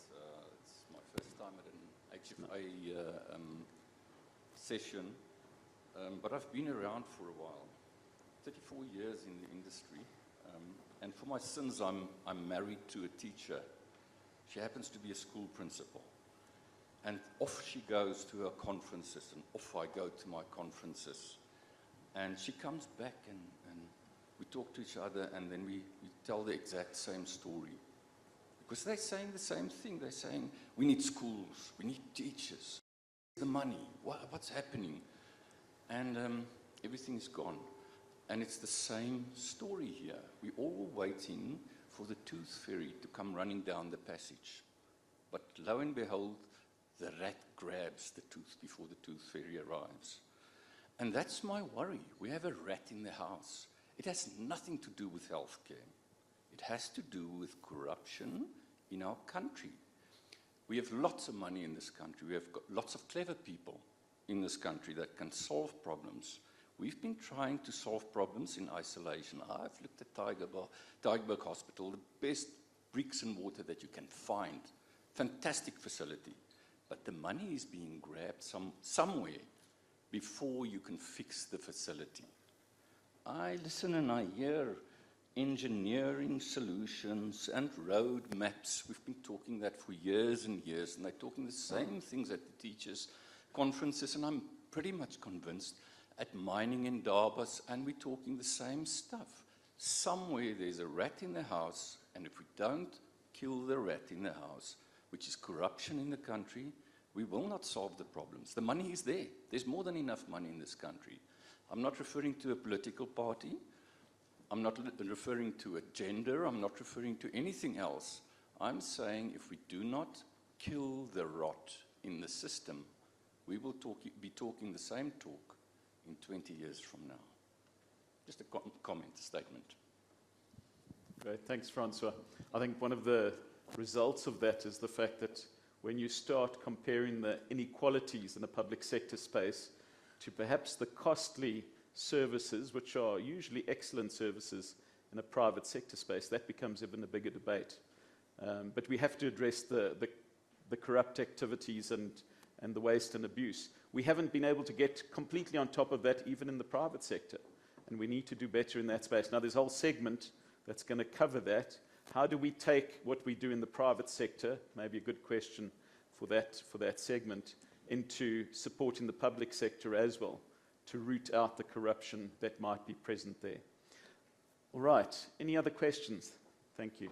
Good morning, everyone. So I'm Bodisa Farid. I'm for the Health Strategies for Momentum Health.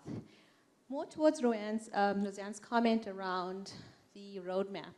And I think we've had these conversations many times. We've submitted comments that we need this roadmap. And the question I have is what's stopping us as a private sector for actually determining that roadmap? What stops us for 2026 to say this is what we will be looking at? Yeah. That's Great question. Great question. That's Anybody exactly want what to- we need to do, yes. Yeah, get the roadmap going. Yeah. Christoph, do you have a No, comment? I think that the classic game theory is that of, competition and collaboration. And that's why I really like the incentives and the proposals that Alex had on the slides. Because I think there is an acknowledgement, there's a point where you do get to the point of saying, okay, let's just stop pretending. Well, we can hope, Roseanne, but we can stop pretending that policy change will develop in a meaningful way, and then ask what you can do as a private sector on your own. It is tricky because there will always be dissidents. There will always be people who don't want to participate in a risk equalization fund or maybe a reporting regime or a mandated minimum package. But I think one should think very hard and very long about the kind of incentives. So to demonstrate it, what would the consequences be to Nation if HFA established a risk equalization fund and said it's a compulsory for all HFA members to reinsure through this fund? Now, it's very difficult because you could get, and that's where the private sector as a whole must recognize and embrace the fact that maybe we're in this boat together, and there's a point where you look past your petty, competitive differences to where the collective action is better for all of us. There's like a Nash equilibrium there. But I see Alex nodding. Row in the same direction. He wants Alex? to say something. Yeah, go for it, Alex. No, so, I think that is the key point, is the big hurdle at the moment, given you have to first of all accept that government is absent. And it's absent for the foreseeable future. And once you understand that and you look, and I agree with the systemic direction, the danger of the medical scheme system, one way or another, is that it converges on a voluntary health insurance market. Once it's done that, you are no longer going to be covering people from cradle to grave, and the asset itself is substantially diminished from a social perspective. So the question is that the result you want? Because it is a predictable pathway. So if you don't want that result, there are a number of things that now you have to do yourself because government is absent, and it has to be collective action. So the hurdle is to what is the convening space to determine the priorities for achieving the systemic interventions that stop that. So deciding on the package of benefits that would be subject to full coverage, that eliminates the demarcation problem, even without regulating those products out of the market, just by saying you're covered in a medical scheme for that. And then the risk equalization mechanisms, as well as investing in the supply side of the system as a consequence of that framework. It means suddenly the system that is slowly rolling over there suddenly starts to move in a different trajectory. And it's a tanker, it's not immediate. But the point is, if the longer you take to make that investment, the longer you will take to achieve the systemic changes. So, Christoph, you're taking charge of running the risk equalization mechanism for HFA without cost. Good. There was another question here. Hi everyone, I'm Shay. So Christoph, your favorite topic, LCBOs. The question is really, if these LCBOs get approved, does that change the trajectory of that health insurance play? Yeah, that's a good question. And it changes it partially. Let me explain the partial, what it changes and what it doesn't change. Over the past 3 years, when we have visibility of medical schemes at Insight, there's no doubt that the number of young and healthy lives presenting themselves in medical schemes, in open medical schemes, are reducing. The number of new young and healthy entrants. So the 25-year-old who just got employed somewhere, speak to a financial advisor, says, I want healthcare cover. Where do they go? So we can't answer definitively, but we're not seeing them on the medical scheme side of the fence anymore to the degree that we used to. And it's quite plausible that many of them are taking out exempted primary health insurance cover instead. These products, of course, do not provide the benefits that you need. Many of them provide like trauma cover in private hospitals, and many youngsters believe that's sufficient.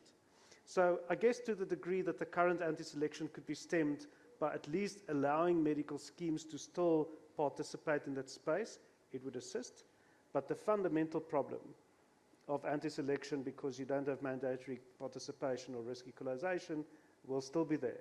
And those increases that I'm talking about will still be there. And we're just getting to a point where the residue of the risk pool that's still left in the medical scheme land has now become so unaffordable that we can't. I would peg the average price of prescribed minimum benefits today on an average of about 1,500 rands per life per month, before reserve building, before other benefits, before administration, before anything else. So I mentioned earlier the proverbial Uber driver or taxi driver who obviously goes to a private GP every time there's a primary healthcare incident. And this person approaches a medical scheme to get some cover or let's call it financing to deal with the insurability question. And the answer is you must pay 2,000 plus a month because, adjacent to the cover you need, you must purchase all of these PMBs as well. And if we could reduce that substantially by, we think, more than 30%, we would be in a very different world. But that's more fundamental than the LCBO issue that I love so much to talk about. Good. Alex, and then Vishal. Yeah, so I want to distinguish between, and I know that I've said this in other fora, and it's a sort of critique of Christoph's assessment, distinguishing between PMB conditions and PMB benefits. Because actually paying out PMB benefits as PMB benefits is fundamentally different to people paying for PMB conditions. And in many cases, people are choosing the coverage which involve this on a voluntary basis, PMB conditions. They're already paying a substantial amount out of their medical savings accounts and out of co-payments and deductibles for PMB conditions. So it's already subject to the environment where PMBs don't actually apply because they're not actually being managed as PMBs by the schemes. So when you see that cost increase on these conditions, it's because those conditions are expensive. But that's the reason why anybody in their right mind takes out medical scheme coverage. It's for those conditions. I'm not going to ever take out a contribution in some sort of trauma package or a primary care package and leave myself exposed to all those other conditions that could ruin me if they occurred. So that's the reason why people take out coverage. There is a fundamental imperative. And so the issue is really deciding on what that is and how it would be covered is an important issue. Anti-selection isn't, if there's a one-off gain that you can try and deal with by compelling young and healthy people into the system, and you'd have to look at technically how you would do that. You'd have to attract them in, and there are ways to do that, but it's not necessarily going to solve the systemic cost increases which are provider related. So the fact that our medical scheme system fails and doesn't have the right incentives to actually invest in managing, now I'm using the term managing care. There are all sorts of ways of investing and managing the risk of the care provided, including and capping the volumes if necessary. It includes vertically integrated structures in schemes, a whole range of different contracting modes, not necessarily one. But the point is, there's no incentive to invest in that direction when you can evade these catastrophic costs through transferring some risk to members. So I think that the issue is just saying anti-selection's the problem is not adequate. One's got to look at the whole package. That's why the HMI said it's comprehensive. So the question is, what gets you that systemic effect that hits the provider system as well as the incentives of the funding system? And it's a slow direction to go in. And just to note that you can invest in marketing and you can invest in managing care. And I'm not talking about managed care. In managing the care, the service provision, and its cost increases over time, and bring that down. That's where we have nothing at the moment, absolutely nothing. And if people move into voluntary insurance, it's not going to solve that problem. It's like pouring, gasoline on fire to put it out. That's what we will be doing with our insurance system. It will drive up costs in the system, and it will drive out coverage for everybody that's high risk. Everybody in this room won't have cover after 55 if that's our system. I guess with a profit incentive. Vishal, you want to make a comment?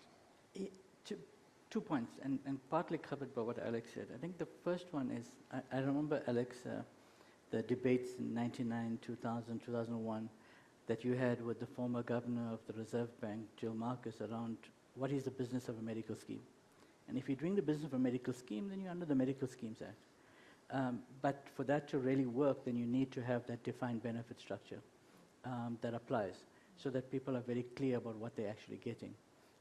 So I think that it needs to be looked at. If it's doing the business of a medical scheme, it must be under the Medical Schemes Act, it must be follow the regulations, but then it must be clear what benefits we have. And if those benefits are covered and paid for in full, then it's not going to really be a problem. Yeah, I think, can you imagine the complexity of the debates about PMBs and PMB level of cares that happen at a board level as well? Forget the consumer stuck in the middle. Thank you very much. We're going to invite you to ask any additional questions to the panelists during the tea breaks, but we thank you for your involvement. Thank you very much for all the engagement. A hand of applause, please.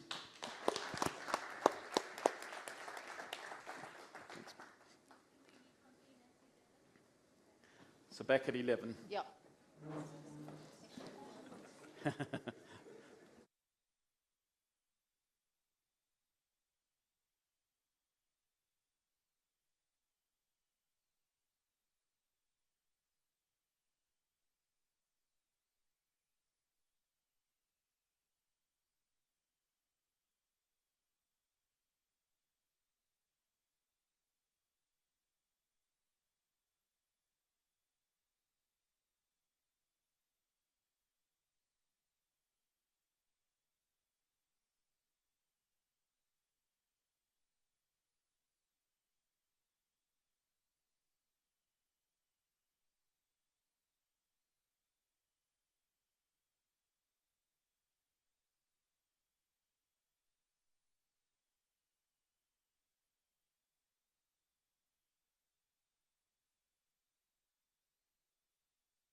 Now I can have something to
Hi guys, can you hear me? Cool.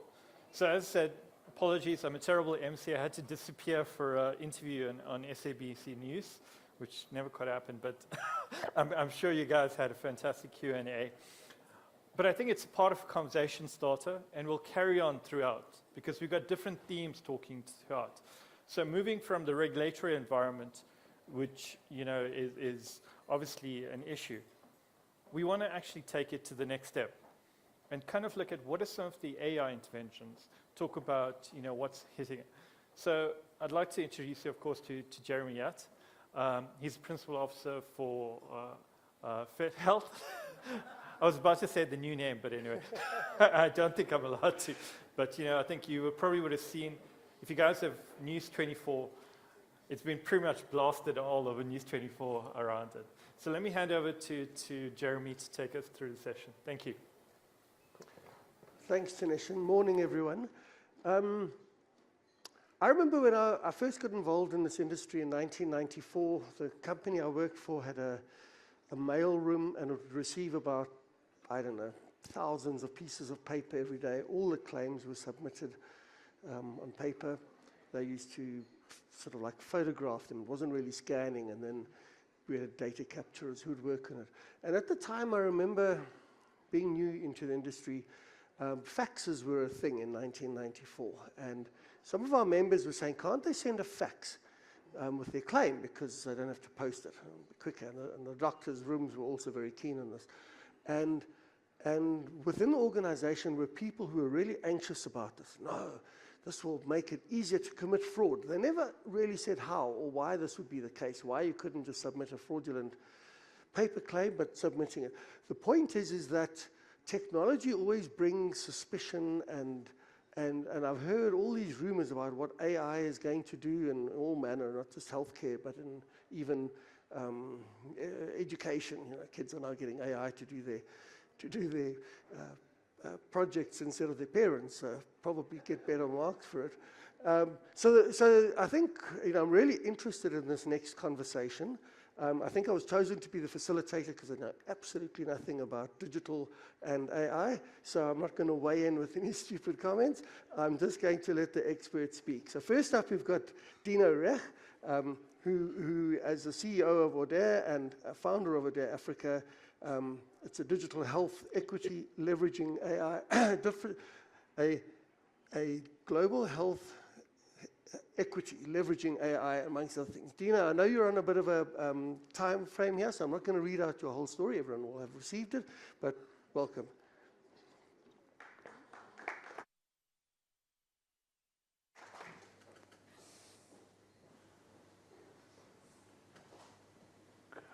Can everyone hear me? Good, good. So thanks, everyone. It's great to be with you today. I'm glad to kick off this session. I think I'm just waiting for some slides to come up. While I wait for that, I'll just do a quick intro. So as mentioned, my name's Dino Rech. I'm an ER doctor, South African. I currently lead a non-profit technology company called HFA. We're co-headquartered between Seattle and Johannesburg. And what we do is work with different African governments and implementing partners, mainly in the public sector, to introduce key AI capabilities within healthcare workflows. And one of the tools we've been launching and working with the South African government on is reimagining primary healthcare, using AI triage on your phone, linked to telehealth, and then kind of a visit. And I think that might have some relevance to the insurance sector in terms of rethinking more affordable primary healthcare, more accessibility going forward. So still just waiting for the slides, unless there's...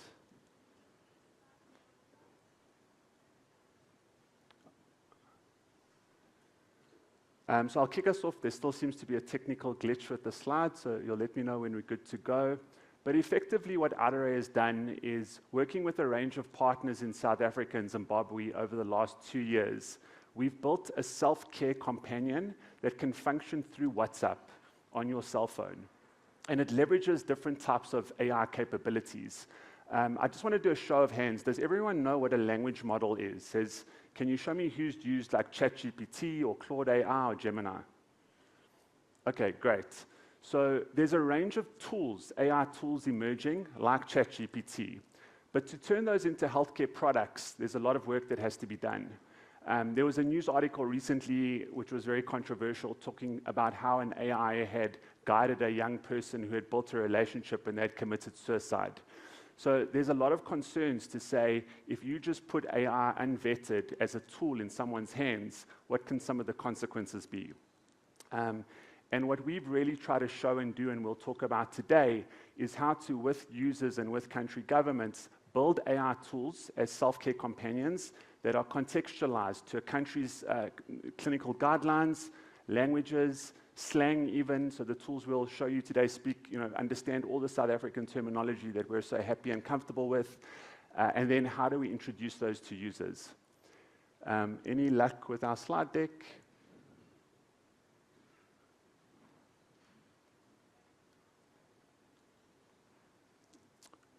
I might have to just wing it without the slides. Is that what you guys are telling me? Okay, let me start. I'm not sure what, this is a substitution like in a soccer game. That's what I'm getting. So anyway, I'll talk off the cuff, right? So basically what I was going to show you today is there's a massive need to rethink primary healthcare. Right now in the public sector, if you need a primary healthcare visit, you take a day off to go to the clinic. Folks, if you don't have insurance, that's an opportunity cost. You stand in lines the whole time. The other big problem with primary healthcare is 9 to 5 hours. So when we talk to folks and we say, what's one of the biggest gaps in accessing healthcare affordably, they say, you can get healthcare 9 to 5, but what happens if you've got a problem at 11 o'clock at night? If you're a student on a campus and something goes wrong and you need to understand if you're at risk of HIV, as an example. So there's a huge opportunity to rethink using AI, high quality information through digital tools on your phone that are dynamic, as well as linkage to care. And I think those two components, oh, there we go. Those two components go in hand. So we've told you a bit about HFA. These are the components of a self-care tool that are really important. So one is an AI companion service and that ability to have a high quality, accurate and contextualized conversation. The second that I'm going to show you in these tools is what we call computer vision. And this is the ability to use your phone to understand an image.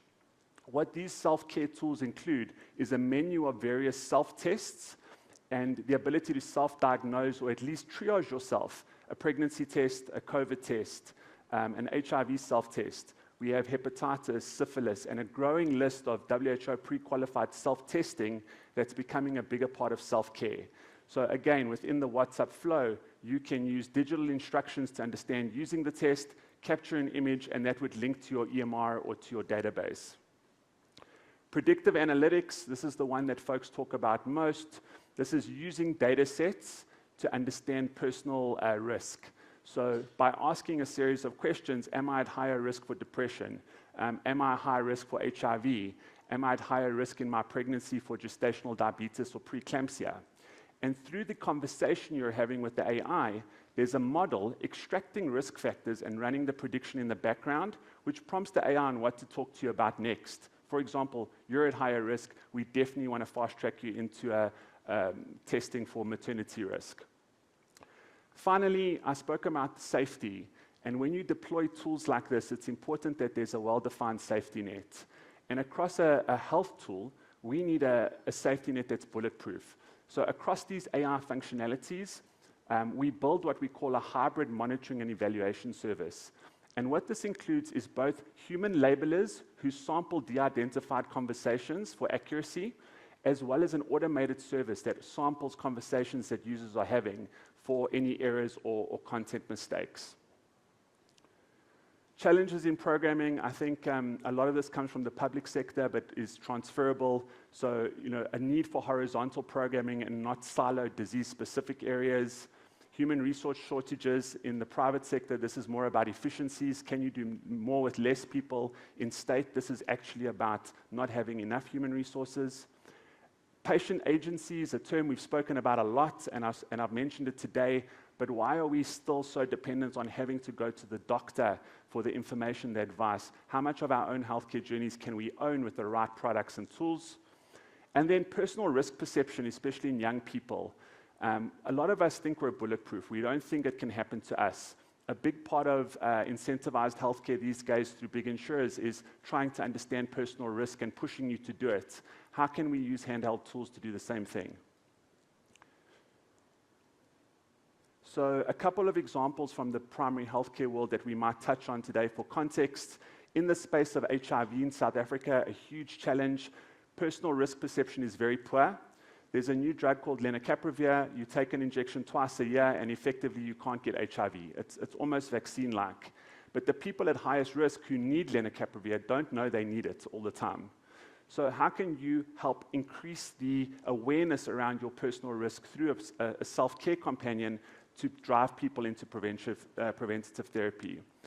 A treatment example here is chronic care, so HIV medication, TB medication, NCDs. You want people to stay on treatment consistently, and this notion of a coach that helps you with side effects, with reminders, with appointments is another big factor. So ultimately, what we're building in South Africa is a self-care primary healthcare platform. And I'll be showing you how, over a 2-year R&D period, we've tested and built HIV and primary healthcare prevention tools, as well as chronic care tools. The two icons you see there, the first is called SelfGov, and this is a government product linked to a youth platform called BeWise, and this is all focused on prevention, wellness, and youth having an access point to information and insight. The second coach Impilo has been piloted in KZN with the Department of Health, and this is a chronic coach for HIV and TB medication. Again, lots of parallels with NCDs, which again is more relevant to this room. But when you bring them and collapse them together, you start to have a comprehensive primary healthcare offering on your phone.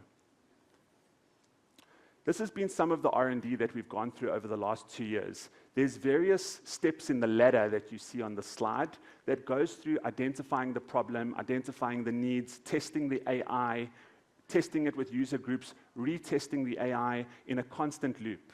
You see 4 icons there. The one at the top where it says validation for scale-up is SelfGov, the prevention tool I just showed you. In the middle are 3 icons, Coach Impilo, the chronic coach, and 2 other prevention tools being piloted both in South Africa and Zimbabwe, which are more focused on key population groups. So here's an example. You have a person talking to their tool. It's the middle of the night. They're worried about their boyfriend cheating. When I come back to lenacapavir, one, it's around demand for the service. How do you have a conversation, build trust, and get that person to understand I should be thinking about a preventative tool? The second is, how do you guide them to an access point and the most cost-effective access point? The telehealth consult might be the lowest and most cost-effective access point as opposed to the primary healthcare GP visit, which is more cost-effective than them walking into an ER and paying the ER cost late at night or seeing a specialist. So when we think about cost-effectiveness, are we guiding users through the right levels in the system to be cost-effective and minimize costs? So in terms of these tools that we're talking about, one is quality information. How do we give accurate quality information? These are the types of questions we're getting from youth through our current pilots of tools like Amy and SelfGov. The second is insight. If they're asking questions, how do we help that light bulb to go off to say, is PrEP really for someone like me? Lenacapavir is a form of PrEP. It stands for pre-exposure prophylaxis, medication you take if you're at high risk of something like HIV. Then how do you move from insight to an intervention? So saying, all right, I've realized I'm at risk. How do I actually access a care point? And in our case, this starts with telehealth. So we link the AI triage tools to a telehealth platform with an appropriate clinician. And then once you build trust through the ongoing use of this tool, we see the re-engagement and people coming back to ask additional questions. And sometimes those questions are quite serious. I feel death is the easiest way out. Keep it between us. I don't have anyone to talk to about this. Again, these are real quotes from the implementation research studies we've done. So you have this young woman, she's talking to Amy, which is her chatbot companion, about her boyfriend cheating. The information comes up and says, yes, you may be vulnerable to HIV or other STIs. The insightful moment is, you should be getting a self-test. We'll help you find one, and congratulations on learning your status once you've run that self-test. The intervention in the orange box is the telehealth consult, where a nurse has reached out, contacted the person who's engaging with the AI triage, and ultimately the trust is they've been linked to a care access point and received their medication. So 4 parts of this platform that work together. We touched on the components earlier, but just to bring this nicely, to put a bow on it, the empathetic conversation. A big part of our user testing is how this sounds and feels human-like. Guided testing for a range of rapid tests. This might not only be guided testing. This could be something like a self-injectable family planning product. So it's the guidance on using a growing portfolio of self-care options. Personalizing the experience through the predictive analytics. We chatted a little bit about that. And then the link to the clinician and through a telehealth portal. The telehealth portal that is a companion to this tool has its own AI functionality where the clinician sees summaries of conversations. You see the risk score. You see things like harm flags if someone's talking about suicide or gender-based violence or any other kind of high-risk exposure. And you start to build in the back end of this tool an electronic EMR that patient owns, not necessarily the system. So if you're engaged with this tool, your test results, your conversations, your access points, we track it longitudinally and build that EMR that you can then access. So where are we with this right now in South Africa? We've tested across the top left of this image with men, with women, with students. We've tested across prevention and care and treatment tools. We've brought these insights from years now of co-design workshops and learnings into the platform. The platform is underpinned by a number of South African partners that contribute data science, AI expertise, research, and implementation skills. And we're now looking to distribute these platforms through various channels. So our mandate as a nonprofit is really working mainly with government and parastatals. Higher Health is a big parastatal that looks after on-campus healthcare. They'll be launching these tools in the next month. The Department of Health has launched Self-Gov on its BeWise platform, which is youth-specific. Private sector, we've seen a lot of interest. Banking apps are interested in primary healthcare offerings, AI plus telehealth. Some insurance companies have come to us and said, we have nurse call centers that are doing the triage, and could AI provide the triage that then decides, do you go to telehealth first, do you go to primary healthcare? We're seeing insurers come to us. It's not my sector, so I'm sorry if I use the wrong terminology, but they're looking at low-end products which combine AI triage with telehealth as your PHC offering, then linked to something like an emergency hospital plan. And the cost of a product like that comes down massively. But you start to get something that feels like semi-comprehensive healthcare at a couple of $100 a month. And then clinical trials groups. The pharmacies, we've seen a growing expansion of pharmacies' role in South Africa in primary healthcare. A lot of them have great in-pharmacy services, but we're saying to the pharmacy groups, what are you giving your customer to take home with them? So it's great you've got Health Force and the telehealth consult. It's great that you've got your insurance product, but what is the consumer tool that in this case, a Dis-Chem customer would take away? Clinical trials and research. Clinical trials programs, we often send clinical trials participants away. We have humans doing check-ins. We've got some of the bigger research groups saying, could you have a self-care tool that goes away with the clinical trials participant that checks in on symptoms, on a whole variety of things? So across multiple sectors of South Africa, we're thinking about how these self-care platforms become more relevant. So this was Amy. This was the youth-focused tool that we originally launched, and we're 6 months into this implementation study. She is being launched through an NGO called Shout It Now that provides health services to adolescent girls and young women. This is the problem we're specifically solving for Amy, which again is access to quality information and primary health care, and specifically sexual and reproductive health services. I'm not going to go through all the data points, but in this study, 7,000 people clicked on the terms of conditions when engaging the tool. 5,613 had conversations with Amy, and of those, 22% of the chatbot users took up a care outcome. That's a huge amount. That's more than 1 in 5 from having a conversation led to a care outcome, which was way above our expectations that we originally set at like 5 to 10%. We saw that we were able to predict 123 people were flagged at high risk, and almost half of those were connected to a care outcome. 740 of that group who were able to generate a risk score from the conversation and the data we extracted, a big portion of those connected to care. And then even folks that were already in care found value from having the self-care tools. So on the right, it says, those already in care benefit from added support, and this is a big part of our chronic care offering in terms of the coach function. If you're interested in the types of conversations, the 10 frequently most topics that came up, HIV testing because the chatbot pushed that, but sexual health, contraception, mental health is a big one. Topics that they spoke to the buddy about included relationships, school stress, employment. So we don't build it only as a healthcare tool. We build it as a lifestyle tool, and we market it as a companion that will talk to you about anything that's stressing you out. Because your healthcare need might be related to a stress of a screaming child and not sleeping, and you want to be able to talk about that first and build trust before you just move into trying to push a healthcare outcome. And crisis topics that came up: unplanned pregnancy, HIV exposure, thoughts of self-harm, abuse, and abortion. Very quickly, this slide, I'm nearly done, just shows how 30% of users need healthcare outside of normal hours. It's a big number. So if you look at when people were engaging the tool and distribution of messaging during the day, a lot of people were asking questions outside of normal hours. This slide really just indicates the rigor we go through to making sure the tools are safe. So sorry, this is the last slide. Okay, it's gone. But the slide was just showing that behind the scenes, that M&E framework is running. It's showing, were conversations empathetic and appropriate? Was the context correct? What was the clinical accuracy of any clinical information that was provided? A question that will come up from the audience, likely for sure, is this decision support? We stay away from decision support. So if there's a clinical decision, we link it to the telehealth.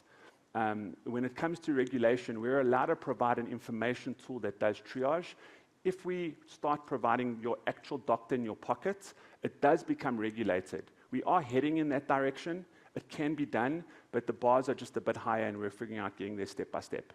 So I'm done. I'm hoping that that gives you a little bit of a vision into not just the future, but what's actually the present in South Africa. We're making huge strides with AI, and I'd actually done a slide with QR codes that you could scan to actually try these tools. So I'll ask them to put that up a little bit later. I'm going to give it, and you guys can scan the QR codes, takes you straight into your WhatsApp, and you can play around with both Amy and SelfGov.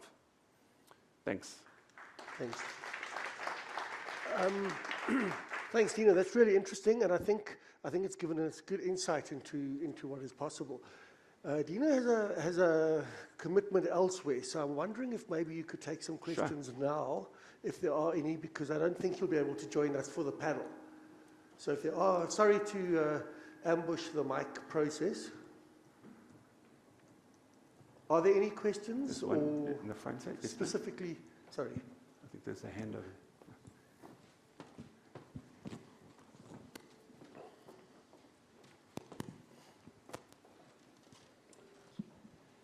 Morning, everyone. My name is Kwezi Kaba from BestMed. Thank you for your presentation. My main question is, I feel that this is such an interesting plug-in, especially for some of our roles. My concern, or rather, let me say that I see how it may address the engagement, particularly with the youth. My concern would be more the older audience, especially when I'm looking forward, especially with the structure of medical schemes and how we could maybe raise the engagement or incentivize them, because I definitely see a value add in the product. So maybe are there any thoughts or ways around that? Yeah, no, it's a great point. The prevention tools are definitely more youth-focused, and there's more natural engagement. The chronic care tool, the Coach and Pilo tool, it's one of the big things we're trying to learn, because it's an older audience that's generally on chronic care products, and there you need a lot more kind of health provider engagement to get them to understand the tool and use it. The fact that we've put it on WhatsApp makes it super simple to use, and even like the 35 to 45 band, are generally pretty good on WhatsApp. My dad's 73, can kind of use it. So we put it on a new platform. We're not telling them download a new app, learn a new app. We're saying this is an app you have that generally even up to 60 people are using frequently. But sure, for the chronic care, onboarding those requires still an intervention and some programmatic support to say, this is how you can use it. We suggest you take it. Any questions you have, X, Y, and Z. On the prevention side, we're using QR codes. You give very little information. The youth scan it. It's in their chat, and we see a huge amount of engagement with limited effort even at this point. Thanks. Are there any other questions for Dino while we have him? Thank you so much. Okay, it was thanks. really, really good. No problem.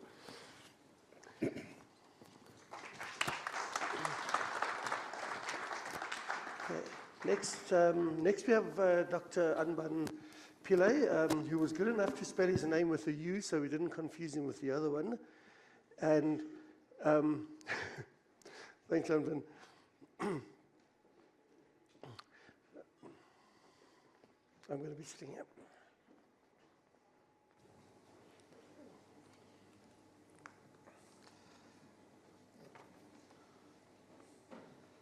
Thanks, Jeremy. So, whenever we do a talk on how good technology is, it's bound to fail. Okay, that's the rule. It must fail. It happens to Google as well. So let's see if I can get my slides up. Oh, there we go. Go one back. All right, perfect. So I'm going to talk a little bit about just a high level on digital transformation and the importance of it. I think for me, specifically, I'm a general practitioner, and my core is in primary healthcare. Roseanne mentioned that iron triangle, and I think for me, using digital tools and innovation is really how we're going to succeed and how we're really going to change healthcare. It's not as a trend, but really to make real change. I think we're going to do this with digital transformation. So, I think innovation is a necessity. I think it's not something that whereas previously we've talked about as a nice to do.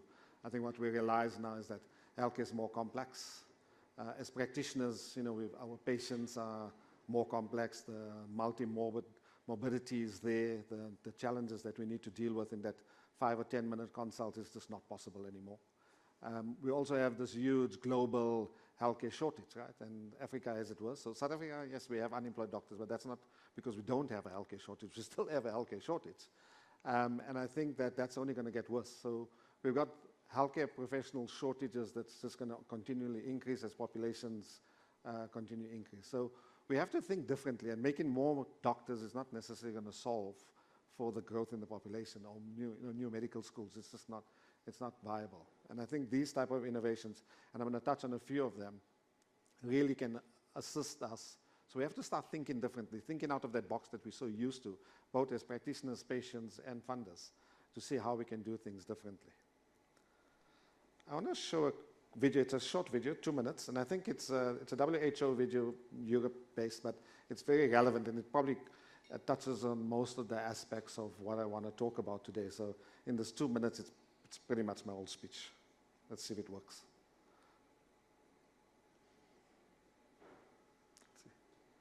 It worked upstairs. Can I click it? Let's go back. And click. Nope.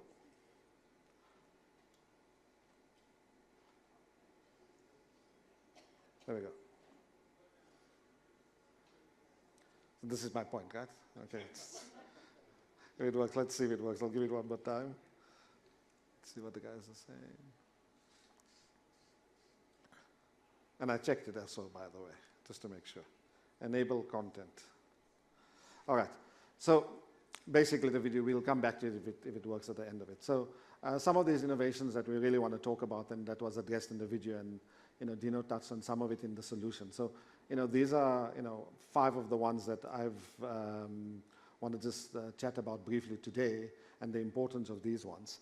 But what we've seen is that these are all intertwined. They're no more standalone solutions. They all fit into each other. Like Dino's solution, there's a mobile there, there's the telemedicine there, there's the AI there, and there's even point of care in that one. And so we're going to see a lot more of these standalone solutions which are now all integrated into each other. Telemedicine, and I think for us, probably for me, this is something that I've been very passionate about pre-COVID. 2027, we formed the Digital Healthcare Association, and we did the first draft of telemedicine guidelines. And at that stage, I say telemedicine was more of a swear word. So in the first catalyst we had was COVID.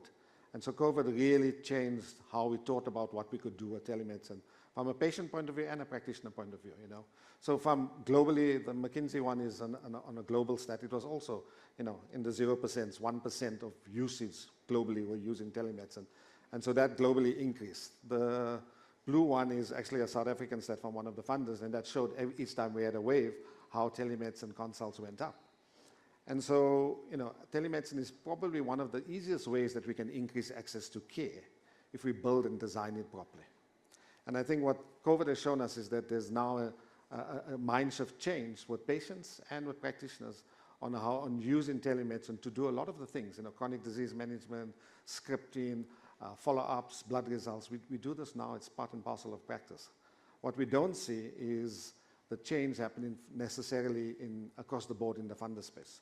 So my second wave is what's happening at the moment. We've seen a lot of telemedicine in that by a whole host of providers, funders, corporates, even the banks are now doing telemedicine. We've seen the retail groups doing telemedicine. And that's targeting maybe the low-cost benefit options. It's targeting the uninsured. So we've seen the second wave now, and we're going to see a lot more of this where we have a lot more solutions. Pre-COVID, there might have been 4 solutions. Now, post-COVID, we're like, I don't know, 50 solutions. And we've seen more and more solutions coming about all the time. So telemedicine for me is one of the key areas and the key solutions that we can really increase access to care. Obviously, there's barriers to adoption, and we see some of these barriers, and we can talk about it as well.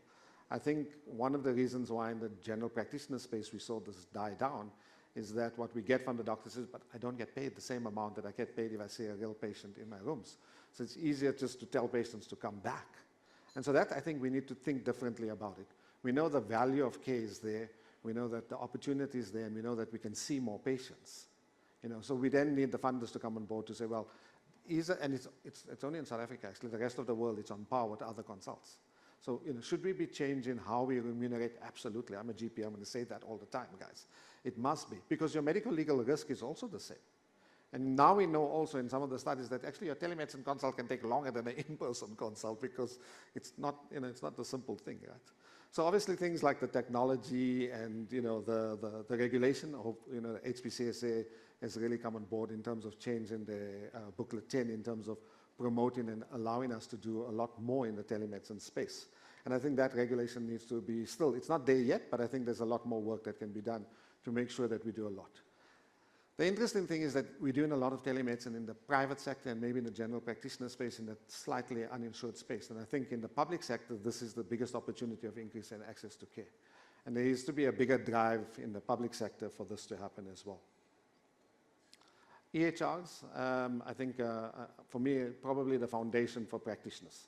We need to move all practitioners from this paper-based practices into that paperless practice.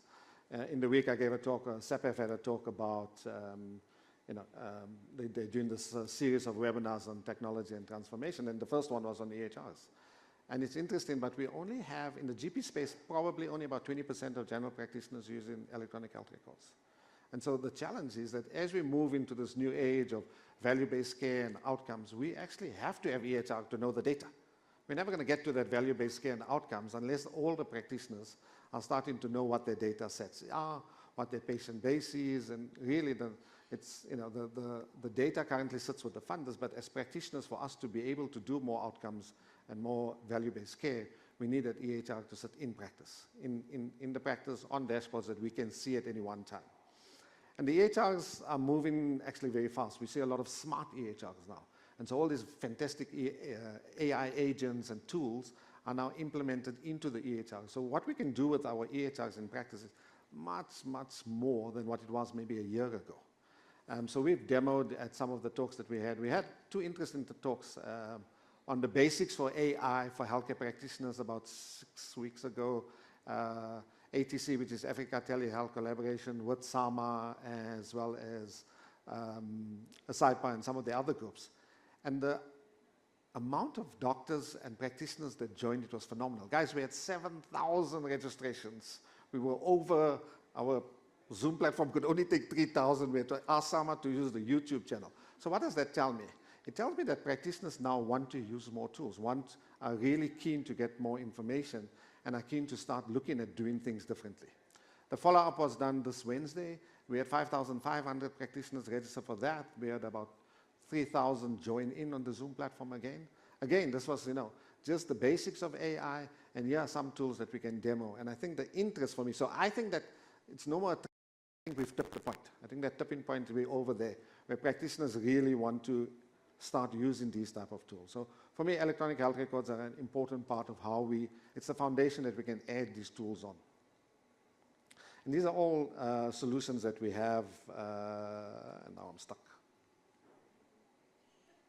I always say it's the battery, so switch off and switch on again. Eh? No, my video didn't even do anything yet. All right, so let's see. We can go to the next slide, please.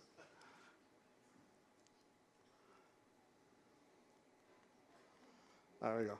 Okay, so mobile health. I think I just wanted to put the slide up to show that, you know, in South Africa and in Africa, we have extensive mobile cellular penetration. You know, it's an opportunity for us to use mobile really to engage with patients on their health. And I think, you know, we in terms of the number of users and the coverage, I mean, that just tells us that, you know, mobile is really going to be a focus on how we engage with patients going forward. I think most of the organizations, solutions, funders are now engaging with patients on WhatsApp. WhatsApp has become really the #1 way we can engage more with patients. But we've seen a lot of more smarter things happening on WhatsApp as well. We're talking about, you know, patients having their electronic healthcare codes on WhatsApp. We're having EHR solutions that link to WhatsApp, so at the end of a consultation, a summary is automatically sent to a patient's WhatsApp. So that's fantastic, because it means that we can then empower patients as well.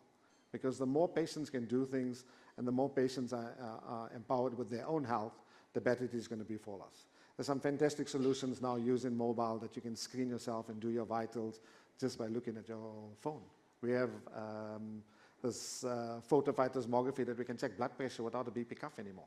And that's, you know, FDA validated now, and it's just 5 or 6 companies that are currently using it in the screening wellness space. Home monitoring, I think hospital at home, you know, we've spoken a lot. We're going to see a lot more growth in this space. I think the home monitoring space in terms of how we engage with patients, firstly from a hospital at home care, but we're also seeing is a lot of wearables. And that's going to be a big interesting part, because as the more and more patients are now aware of their vitals, they can measure themselves at home, they can use more wearables, and we're all becoming more empowered as patients. You know, all of that information is sitting somewhere, and it has to be either pulled into your electronic health records, or it's going to be analyzed by AI solutions that's going to really pick up things way before the patient gets to the doctor's space. I mean, I think most of us have a smart watch that we measure and the step count, and, you know, now we can do, you know, VO2. I have a Oura Ring which measures my sleep, you know, and I think all of this information now starts talking to each other, and we're going to see a lot more in that home monitoring, which is not just hospital at home, but it's really about the wellness space that, you know, we're going to be moving into that whole health span and how we engage with patients before they become sick. I mean, you know, AI is actually the trending topic at the moment, and there's no webinar or conference or anything that you can go to where AI doesn't come up. I mean, some of the solutions are fantastic. So for me, these are solutions that I have in my practice, that I use in my practice on a day-to-day basis.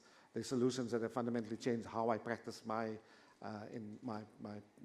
chronic patients, how I see my chronic patients. And so the fact it's empowered me to do a lot more.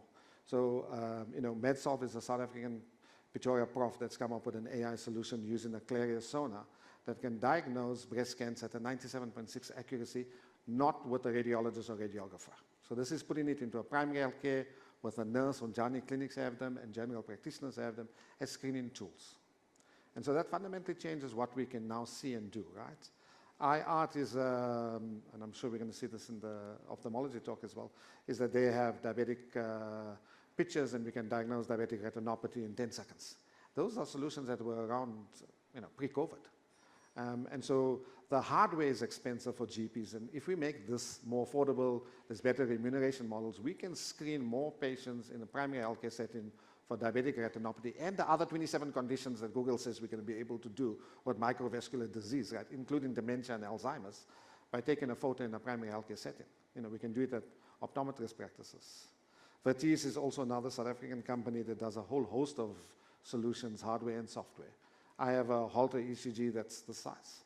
So now I don't send my patients to the cardiologist, excuse the cardiologist in the rooms, because I can then work up my patients, including doing an Holter, get an 8-page AI report that's verified, and then decide, okay, well, let's now refer the right patient. You know, out of the 10 cases that I would have normally referred, now I'm referring 1 case. That's because I have the technology and the tools in primary health care, which means the specialists will get busier. They're just going to get busier with more complicated cases, right, as opposed to just seeing the routine normal cases. We have a digital stethoscope which has a 3-lead ECG on it that can diagnose atrial fibrillation and murmurs with an AI solution. So, I mean, these are all available and in use. Mental health, I put up mental health because I was at another symposium last week, and one of the questions that came in is, well, why is nobody speaking about mental health? I thought, mental health is one of the easiest ways that we should be able to use digital solutions to access. We know mental health is an epidemic across the board, right? So we should be looking at really all these low-hanging fruits and saying there's a whole host of digital therapeutics that we have, that we can access care, that we can give to patients, that we can start seeing patients. So most of these digital therapeutics, patients are engaging on their mobile phone, at home, without going to a psychologist or a psychiatrist, which you can't get an appointment with for 6 months. So we should be using technology because the access to care is just not available in private anymore. So in summary, I'm going to just 3 quick slides. So these are my 5 E's about how we get patients more empowered. It's improved efficiency. We need to get doctors to use more technology. I think primary healthcare specifically, general practitioners specifically, to create more continuity of care within the systems. I think innovation is going to enhance how we see practice. And also practice in primary care and general practitioners, at the moment, the biggest question and the biggest challenge we get is that it's not sustainable because of a whole host of things. And I think technology suddenly changes how we do and how we see our patients in practice. I think the next important one is obviously on patients. We mustn't forget the patient at the heart of the technology. We've seen the one in Dino's solution is really patient-focused. But what we also allow when we start using technology, we start empowering the patients as well. Patients have access. We have a very fragmented, we have multiple medical aids, they don't talk to each other. We have multiple solutions, we have multiple hospital groups, we have multiple doctors, and patients move between these things, and the care of information doesn't go on. Our health information exchange, unfortunately, doesn't exist anymore. So maybe the best way to do this is to give patients their information. Let patients take their information with them wherever they go. And these solutions before we thought of, that's never going to happen and shouldn't happen. But now we're thinking, well, it must happen. It's a necessity rather than something. And we have the tools and the solutions to do this. And then my last slide is for the funders. What can we do? And what should you be doing? I mean, I think the important thing is it's a partnership. It's a partnership with the practitioners and the patients.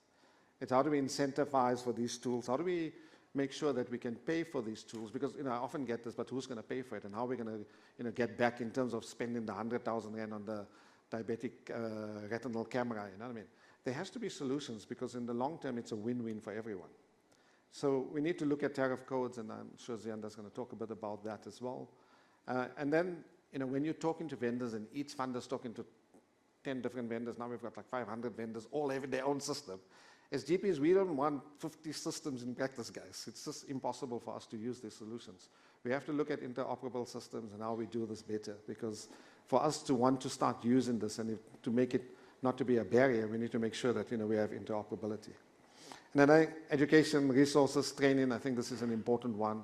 And the more talks like this and the more solutions we have, the better it is for us to get to that. And that's my last slide.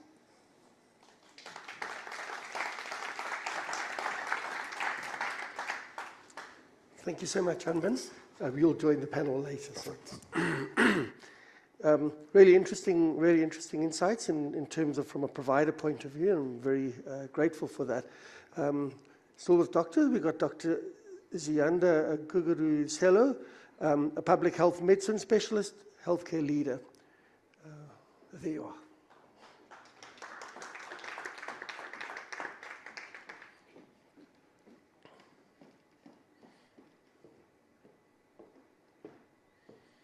Thank you for joining us this morning.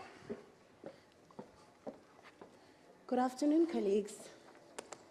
Thank you for having us.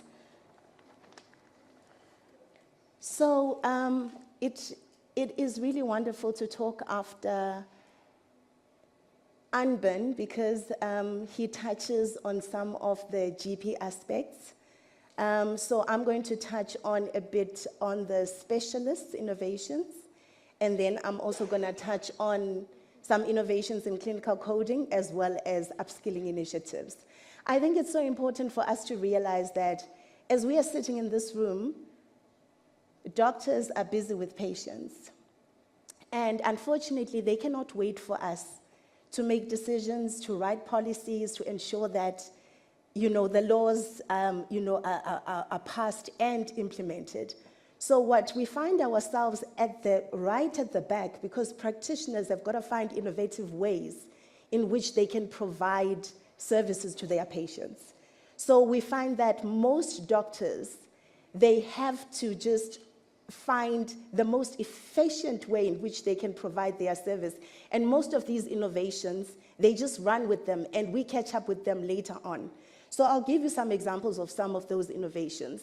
For those who don't know, the South African Medical Association, we an association that's been around for almost 100 years now. In 2027, we'll be marking 100 years. And we represent about 12,500 medical doctors. We publish a couple of journals and as well as formularies. We really are a big voice that advocates for doctors throughout the country. So the Specialist Practice Committee of the South African Medical Association comprises of specialists from the public and the private sector. And these are some of the innovations from some of our doctors. So the Vula mobile app referral system is one of the most useful referral systems that you can find. So this Vula app, you know, it was so interesting. When I was a registrar at the University of Cape Town, it took a clinician to create this app and say, you know what, we need a better way in which we can refer our patients. Our patients are getting lost. Our patients are complaining. So it was a doctor who created this. And initially, it was very difficult. You know, there was a lot of bureaucracy when the doctor actually wanted to expand this app. And because of all the processes that need to be followed, this doctor ended up just talking to other colleagues in different provinces to say, listen, this is working for us. Please try it. And that's how this app has found its way to clinicians. To this day, we can't even say if it is formally written in a document anyway, but all we know is that it is working, and it is working pretty well. So you have doctors in rural settings referring patients into the urban settings. We've got doctors in Mpumalanga communicating with doctors in Pretoria. We have doctors in peri-urban settings, just easily referring patients into hospitals such as Tygerberg and Grootersdorp. So it has made referrals so easy and specific. Sometimes you refer only a patient to be lost, you know. So this app allows doctors to interact and to ensure that the patient goes to the right place. Telemedicine platforms, I'm not going to delve more into that. Virtual consultations, Anban has touched on that. Now, in the field of obstetrics and gynecology, there is a new innovation, which is an FPD, PDF. Lots of acronyms are going through my head. PDF, because I'm here. PDF-based maternity care record, which is ideal for low settings. So literally what happens is that patients come to see a specialist, and they are able to put information on this record. And the record can be put on a WhatsApp, and it goes with the patient to the next practitioner. And the next practitioner is also able to fill in information on that document. And it has made life so much easier because you can use your iPad, you can use your phone, and the patient is carrying the record with them. So really this for obstetrics and gynecology, this is found to be working very well. But it has to be scaled at some point. There has to be someone who buys into this idea. Then in anesthesia, some of our specialists spoke about how they use WhatsApp and email to ensure that they deal with some of the paperwork that, when during pre-op, there is just so much paperwork that gets to be done to a point where the doctor spends so little time with the patient, but spends a lot of time doing the paperwork. So these doctors have found innovative ways of dealing with some of the paperwork in advance so that when the patient comes, They spend time interacting with the patient. And now they found that even now, intra-op, because somebody is liaising with them on WhatsApp, they're able to update the families on the progress of the patient, even during the operation. So this is an excellent innovation. And then lastly, from our, there is a histology-based cancer registry in South Africa, and Prof. Shingai Mutambiru, the professor and the head of Department of Urology at Sefako Mahato University, actually spoke about the challenges that they were having with the cancer registry. And they started an innovation where within their department, they introduced different types of biopsies and other investigations into a web-based registry. And this started off with them just focusing on prostate cancer. But then it was working so well. After a while, there was buy-in from other departments who actually found this to be quite useful. And they got support from the National Department of Health, and they're now scaling it up, allowing different specialities now to also put in their information onto this web-based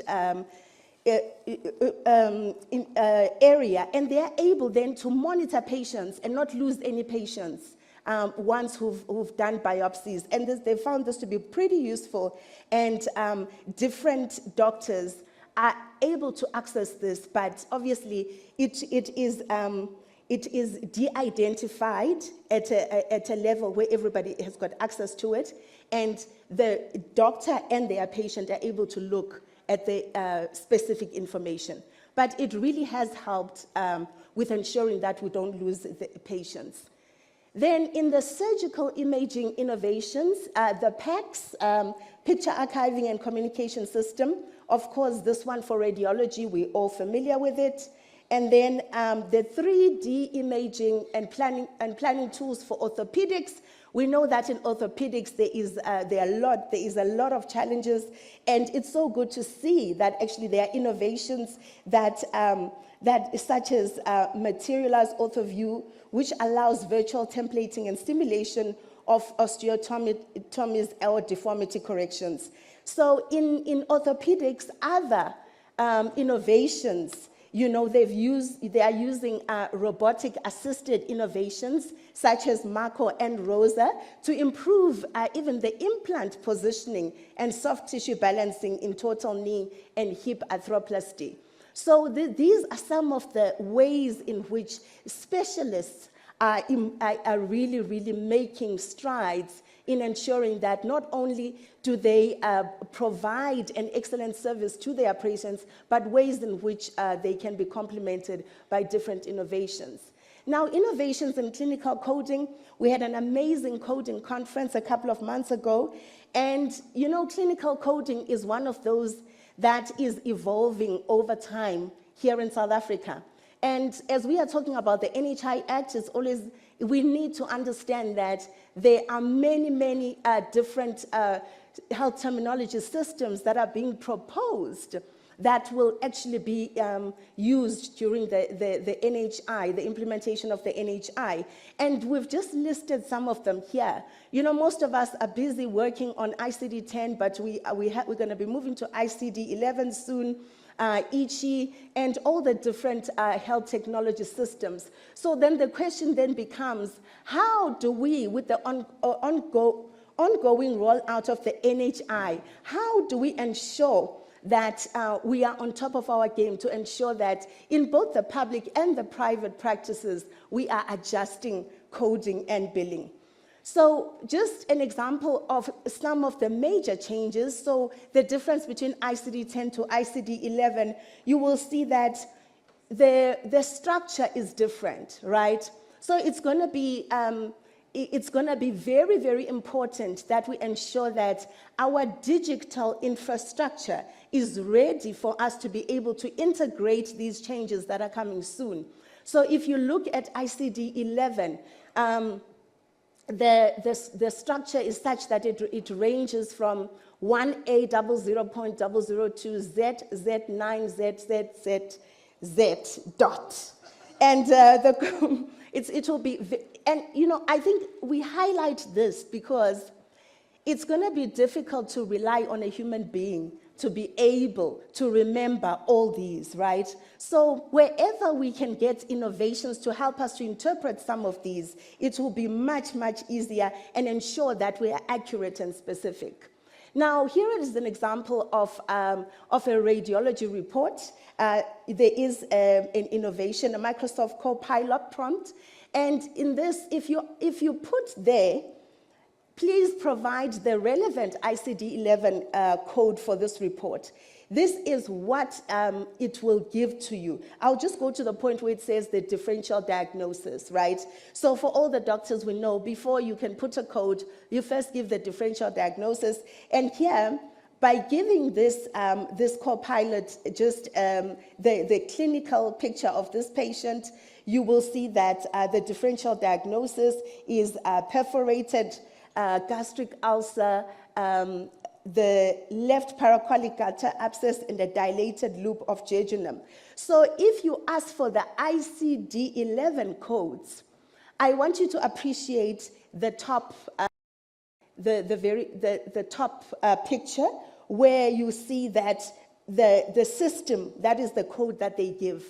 But below that, if you ask again for another report, you will see that it is a slightly different, right?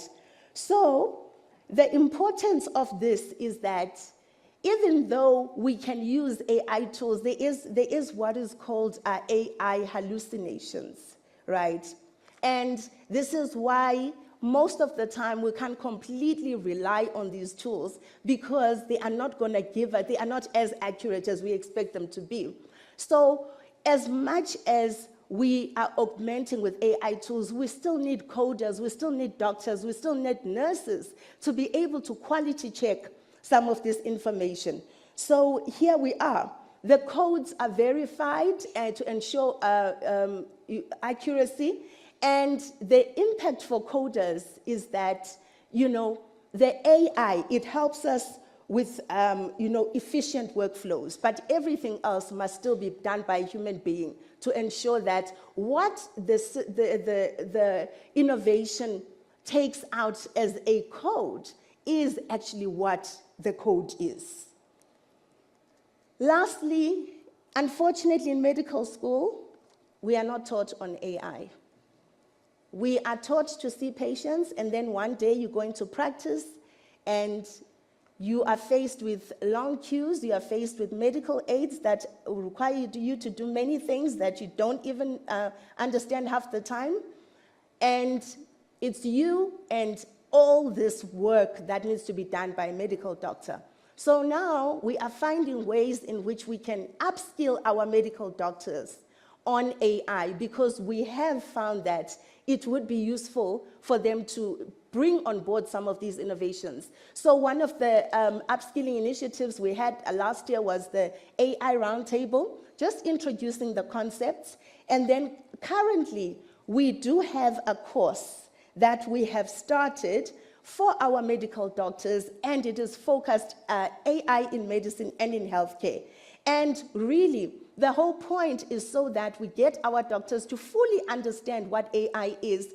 We deal with doctors who are different age groups and doctors with different expertise. Even the uptake of some of these innovative tools, it depends on who you are. So we are hoping that by encouraging our doctors to take up some of these courses, it will give them a bit more confidence and for them to be able to even start thinking outside the box. Because we really believe that it's the doctors who can bring about the innovations, right? Because they know what is expected from their practices. What we require from this room is for you to support the innovations that are already existing. Help us to scale some of these excellent innovations and really help doctors. I mean, Dr. Anben will tell you, one of the most, patient records, for example, to just get an electronic health record that can be standardized across the platform is really just a project that all of us should actually be thinking of coming on board for, because it's going to help all of us. We deal with forensic audits where most of the time the doctors really struggle to bring their records on the table. But for the doctors who've got electronic systems, it's so easy to retrieve such records. So I really challenge everybody around the table here to say, can we really be serious about supporting the existing innovations? Because sometimes it's going to be easier to have a bottom-up approach than to wait for the National Department of Health to come down and assist us with our problems. And then lastly, to really show how serious we are about innovation, for our Summer Health Summit 2026, the theme is Innovate to Elevate, Transforming Healthcare Together. So hope to see all of you there. Thank you.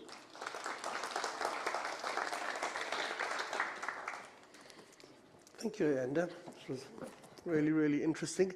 Next, we've got Steph Creel.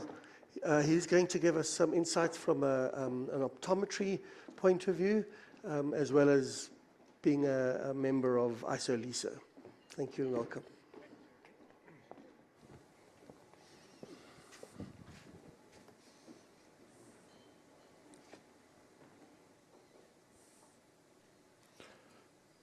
I'm glad I'm last because there's so many points that we agree on. So I can make my speech very short. Thank you for inviting me. ISO-LISA goes back quite a way back in, I just want to give you our story. 2015, we started a telehealth platform, and I developed it with an ophthalmologist, and our aim was to reduce inappropriate referrals because he felt that there were too many things that could be handled differently.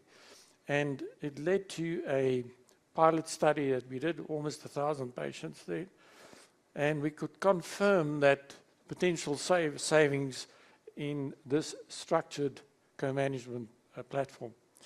Estimated that up to 64% of standard referrals could have been dealt with on a platform that is well structured and where you upload decent data and scans and photos. And that was quite enlightening. So AI came to the party, and diabetic retinopathy we added to this platform, but we had a slight different attitude to it. We added a default expert opinion. So the report comes red, referable, yellow, we got concerned, green is normal, and grey would be, couldn't classify, it was a bad image or so. But what we did then was we defaulted all the yellow ones to an expert who could then filter the false positives and the artifacts. And you note there that the false positives could be as high as 15%. So that was another filter that we put in to avoid unnecessary referrals. And earlier this year, we added glaucoma. Again, an algorithm with something different. It measures the perfusion of the optic nerve head, which is quite different and a unique algorithm, and then relates it to the changes in glaucoma. And that's a Spanish ophthalmology group that developed that. And that's going well now at the moment. Now, next year, we've got plans. We're bringing in AI cataract grading, which, as you know, is quite a big cost driver these days. And we are also going to add AI OCT. It's already available. OCT is like a scan, an MRI of the eye, that's used routinely in many practices today. And then full circle, 2027, we'll go back to what we started with in 2015, but tweak it with AI, and that our reporting platform or telehealth platform is much better and much more accurate and effective. So I actually wanted to change that as not disruptor, but call it an enabler.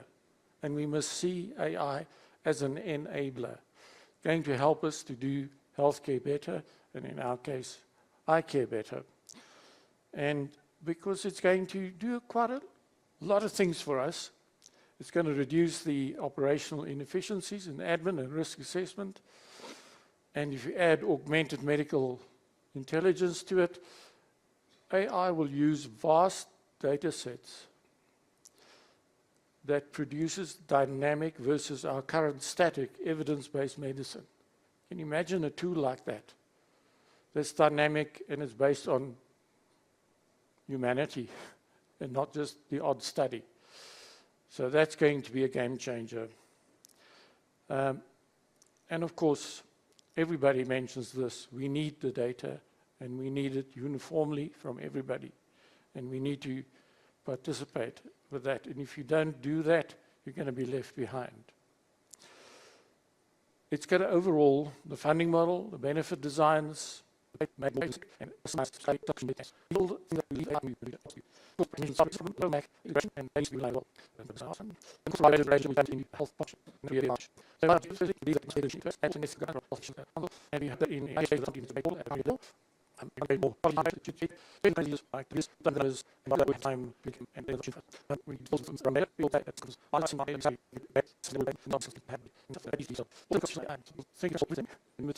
what it can and what it cannot do.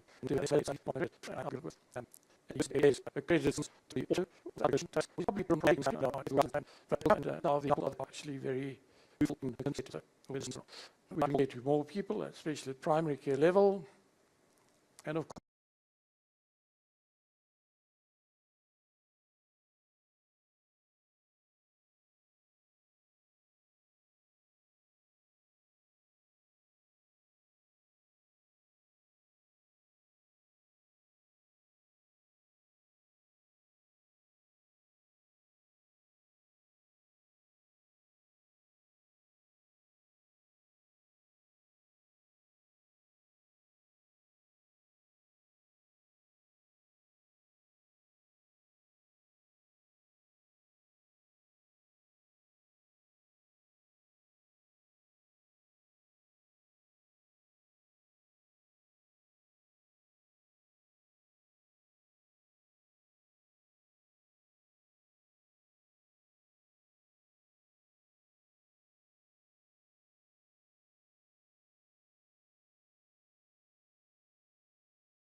course, we all know that early detection will reduce upstream costs. And as mentioned previously, that AI must be an assistive and augmentative tool that is reimbursable. So we must reward people for using this. And unfortunately, if you don't do that, most people say, well, there's nothing in, what's medical aid going to pay? Or, and otherwise, I'm not going to do it. And then, of course, we must move towards, in our case, a structured co-management based on universal care. It's important, especially in a country like ours where there's such a big void between primary and secondary care and tertiary care, that these platforms can be enabled by AI. Just a quick one on what our reports look like. The photograph on the left is what you would load up to the system. This is from a diabetic eye. And you'll see there are some changes, alterations in the eye, couple there, and it's not, of course, it's much clearer without these lights, but this is the overlay that comes back from the AI, And it picked up several other areas that are specific to diabetic retinopathy, which the naked eye will not see. And as I mentioned before, that the report will be either red, yellow, green, or not classified. A quick word just on the risk of diabetic retinopathy after 20 years. And we often forget that type 1 after 20 years, nearly all will have some retinopathy. And in type 2, more than 60% will have retinopathy. So what is the point if we don't intervene early? And I just want, sorry, I got back to you. If we don't intervene and we don't look at grading the type of diabetic retinopathy that's there, and AI will do that, starting to do that as well for us. Because you want to keep people from progressing into these fields where the big interventions are necessary. The Avastin injections, the vitrectomies, and all these expensive interventions can be prevented if we can catch them early and keep them there. This slide just to show that you can have two algorithms running in the background. You upload one photograph and it gives you a result of the diabetic retinopathy as well as the glaucoma indicators. So they will come with more and more diseases that you can run in the background by just uploading one single photograph. And there are even some risk factors for Alzheimer's and so on that's also going to come. Right, just a quick one on our report. You can also customize it. The supplier will send you that report from the AI, but you can fill in up front certain data from the patient, their age, their intraocular pressures, visual acuities, and so on, and how long they've had diabetes, for instance, and that makes it a much better data base for a secondary opinion if you need one. Again, avoiding unnecessary referral or managing the patient better. Quick one on glaucoma. AI will also give you progression reports, trend of the disease as you build a history. This eye is obviously going worse faster than that one, and if this is available to the expert, the ophthalmologist, and the primary care giver, they can say, like, I think you must refer now, or let's keep this patient, or we must change their medication. And all this means that we can keep people in primary care for longer and avoid the costs there. And if they're stable, the stable cases can also come back to primary care because you've got a reliable system to follow them. Just when I spoke about OCT, this will highlight areas that are different or abnormal, and it points you straight to that and give recommendations. That's also coming still. So I want to talk briefly about the value of loyalty programs. And it's something that we refer to, everybody's wearing, and I don't know where, I didn't walk this morning. I better do something later on. But in-house management of chronic diseases should be offered by everybody now. And it interlinks with managing especially the chronic diseases. And I want to plant the seed there of including myopia control. And I'll quickly talk about that in a moment. But rewarding healthy habits creates healthy lifestyles. We know that. We also know that early detection and intervention reduces upstream costs. Primary care is a portal and the investment opportunity. And we should know that, and that we should concentrate on that. Loyalty programs is the catalyst, and it's been proven over and over now. A quick word on myopia control. And myopia means short-sightedness, for those of you who don't know. Look at the risk for glaucoma. If you're -2 short-sighted, your risk is 2 times higher 3 times higher if you're -6. And so it goes with cataract formation, retinal detachment, and the maculopathies, which is quite scary. And there are now good myopia control lenses, contact lenses, and even drops, and combinations of that that would try and keep the kids from going into beyond -4 and so on. And they are very effective. All the studies show from 30% up to more than 60% slowdown in myopia progression, which is something we need to keep in mind as well. Right, my final slide, the way forward. I think we must become our own worst enemy. We must act as if AI is going to take over and decide how we want to manage it and how do we want to use it. And the same goes for NHI. We need to see how we can modify it and find the right solutions. Collaboration is important, especially if we want to start sharing data and get a national database. A siloed approach is not in public interest.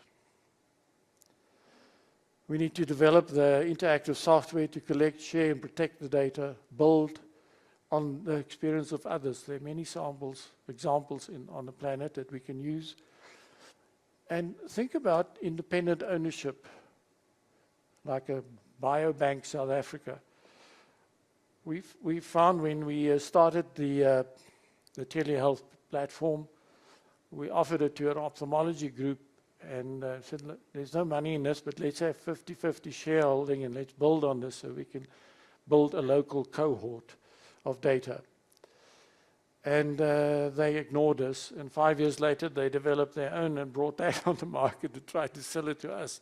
So I think maybe ownership should be independent and run by someone else. We need to support the HVCSA with dynamic regulation and ethical guidelines. It can't just be the odd ad hoc committee. It must be a standing committee that regularly keeps pace with how fast AI is changing. Customized benefit design, all that, I think that's all coming. I spoke about that before. And personalized treatment, that's all coming. And again, electronic health record is the elephant in the room, and it's been mentioned several times. So we need to overall automate administration from benefit check to authorization to reimbursement to auditing to fraud, waste and abuse. That's all possible and can be made more effective with the use of AI, and many companies are already using that. And lastly, we need to educate and incentivize the providers of healthcare and our patients. Thank you very much. Thanks. If you want to stay here, and if I could call on the other panelists to join us now. So we went from telehealth, where you would phone in like these nurse lines, and I remember them getting feedback from our members to the effect that, you know, you would phone in and say, I dropped my baby on my head, or I've got a chest pain, and say, ooh, that sounds bad, go to a doctor. And you're like, well, what's the point of the nurse line? So we've moved from that to these, to AI and to a number of apps.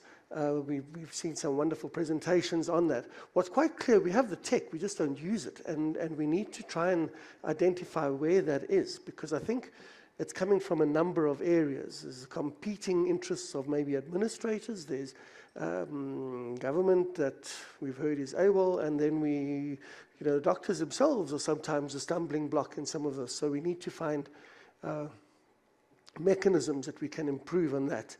The funders should recognize and reimburse providers for using this technology, and we've talked about a VBC basis, but just to make sure that a doctor currently, a GP now, is currently incentivized to refer a patient. And we should actually be where they can do the work without having to refer that patient. We should be reimbursing them for that.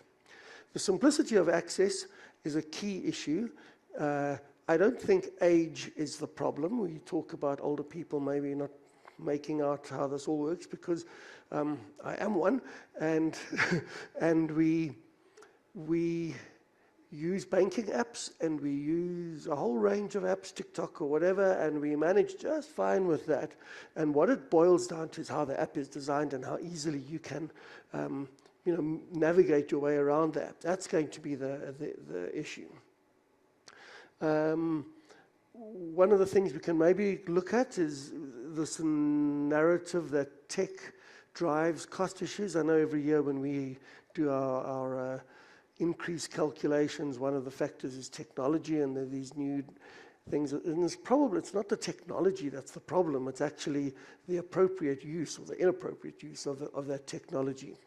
And then it's come up everywhere, hasn't it? EHR. And we really need to just get our act together on this one.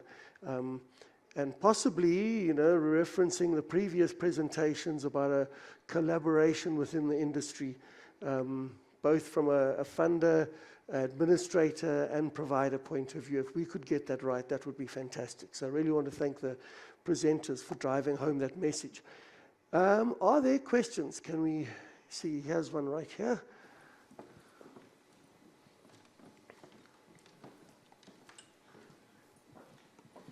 Thanks so much. Thank you. And thanks to all of the speakers for really, quite a variety of thought-provoking presentations. So my first one, Anban, for you, just in terms of the digital tools, what is the status of them being recognized by SAPRA as medical devices? Because I guess that, for us as funders, that's obviously an issue in terms of funding them. And I suppose it's the tools as well as the digital therapeutics. And then just, I guess maybe to comment on the infrastructure and interoperability challenges that I think that's maybe an area where, we can try and look at the collaboration and to unlock. So I'd be interested in your comments on that.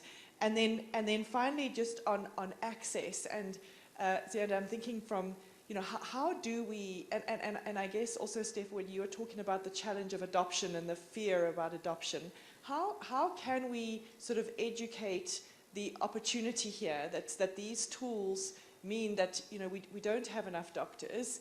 Even with these tools, we probably still don't have enough doctors. You'll still be really busy, but you'll be able to reach more people, and, and that, of course, is for the benefit of the country. So how can we help in demonstrating that and getting more positivity around adoption? Thank you. Anban, do you want to start? Yeah. Thanks, Roseanne. So, I think these solutions have to be SAPRA approved. It falls from a regulatory point of view, it falls under SAPRA. Obviously, the capacity and whether they are doing that's a different challenge that they have. But what we've seen is that a lot of the solutions that SAPRA will recognize as a medical device, even if they're not in theory a device, they might be an app or a software. They still put it into the category of medical devices. Obviously, having a FDA or CE or European approval means that it fast-tracks that. So most of the solutions that we do have that are international have international accreditation first, and that seems to be how SAPRA then fast-tracks the SAPRA approval.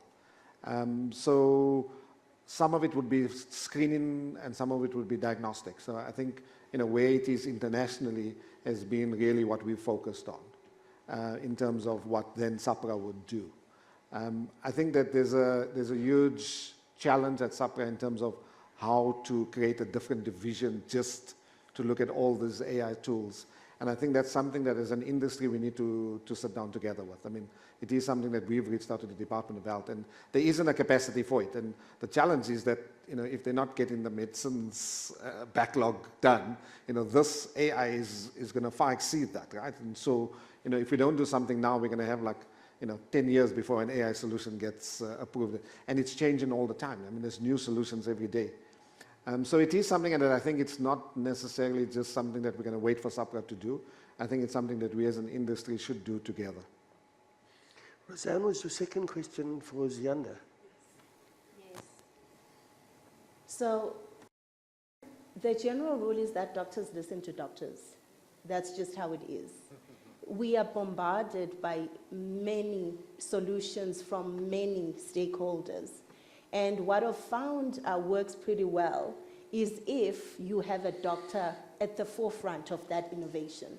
So for example, when we started talking about virtual consultations, you know, no one wants to talk to somebody who's not a doctor because the first question is, how is the patient? So once you have that, it's not every patient that you have consulted. It is only for us, for example, and the demonstration and interaction. And then it's important that when we come into conferences and, you know, even in different places we meet, you play over to sell certain aspects of the demonstration and how you benefit the doctor. Remember about this also, you know, the funding for innovations. Who is doing that? So already, we the demonstration doctor, but nobody wants to talk to the doctor. We give the type of innovation that's brought to the doctor. So I think the multiple ways to include it's not one way.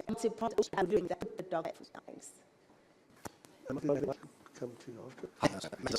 That's a wonderful presentation. Maybe I missed it. The use of AI is clinical sensitive process, and it's got more time face-to-face and kind of support. I think that would be very useful. And this question is the chair of the private healthcare information scheme, and we really like to work more patients. I think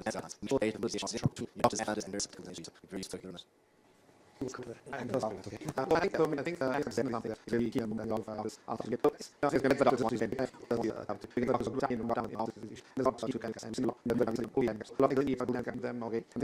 something that big I think that these two options when these ideas come and I think we can put it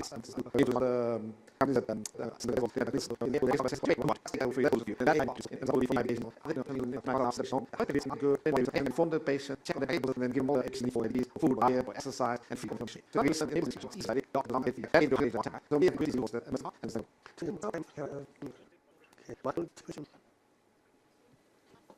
Yeah, Mike Marshall, MedSki.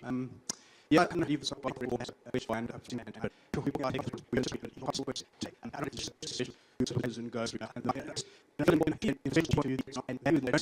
I was just wondering your thoughts on you think you know there's lots of people already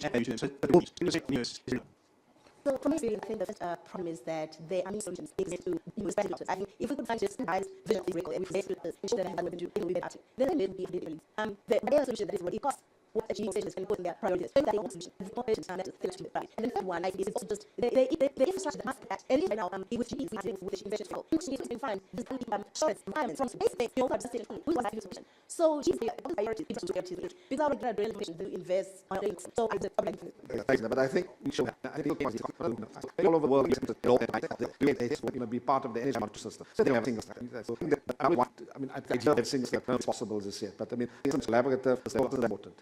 So into say, well, you know what, and I think more of the big companies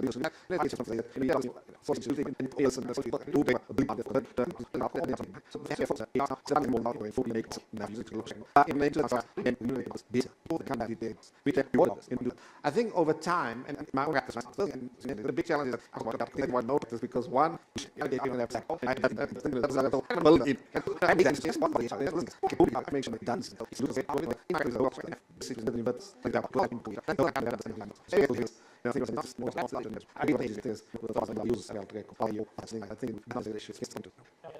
that's all. We get to say that drives as well, and that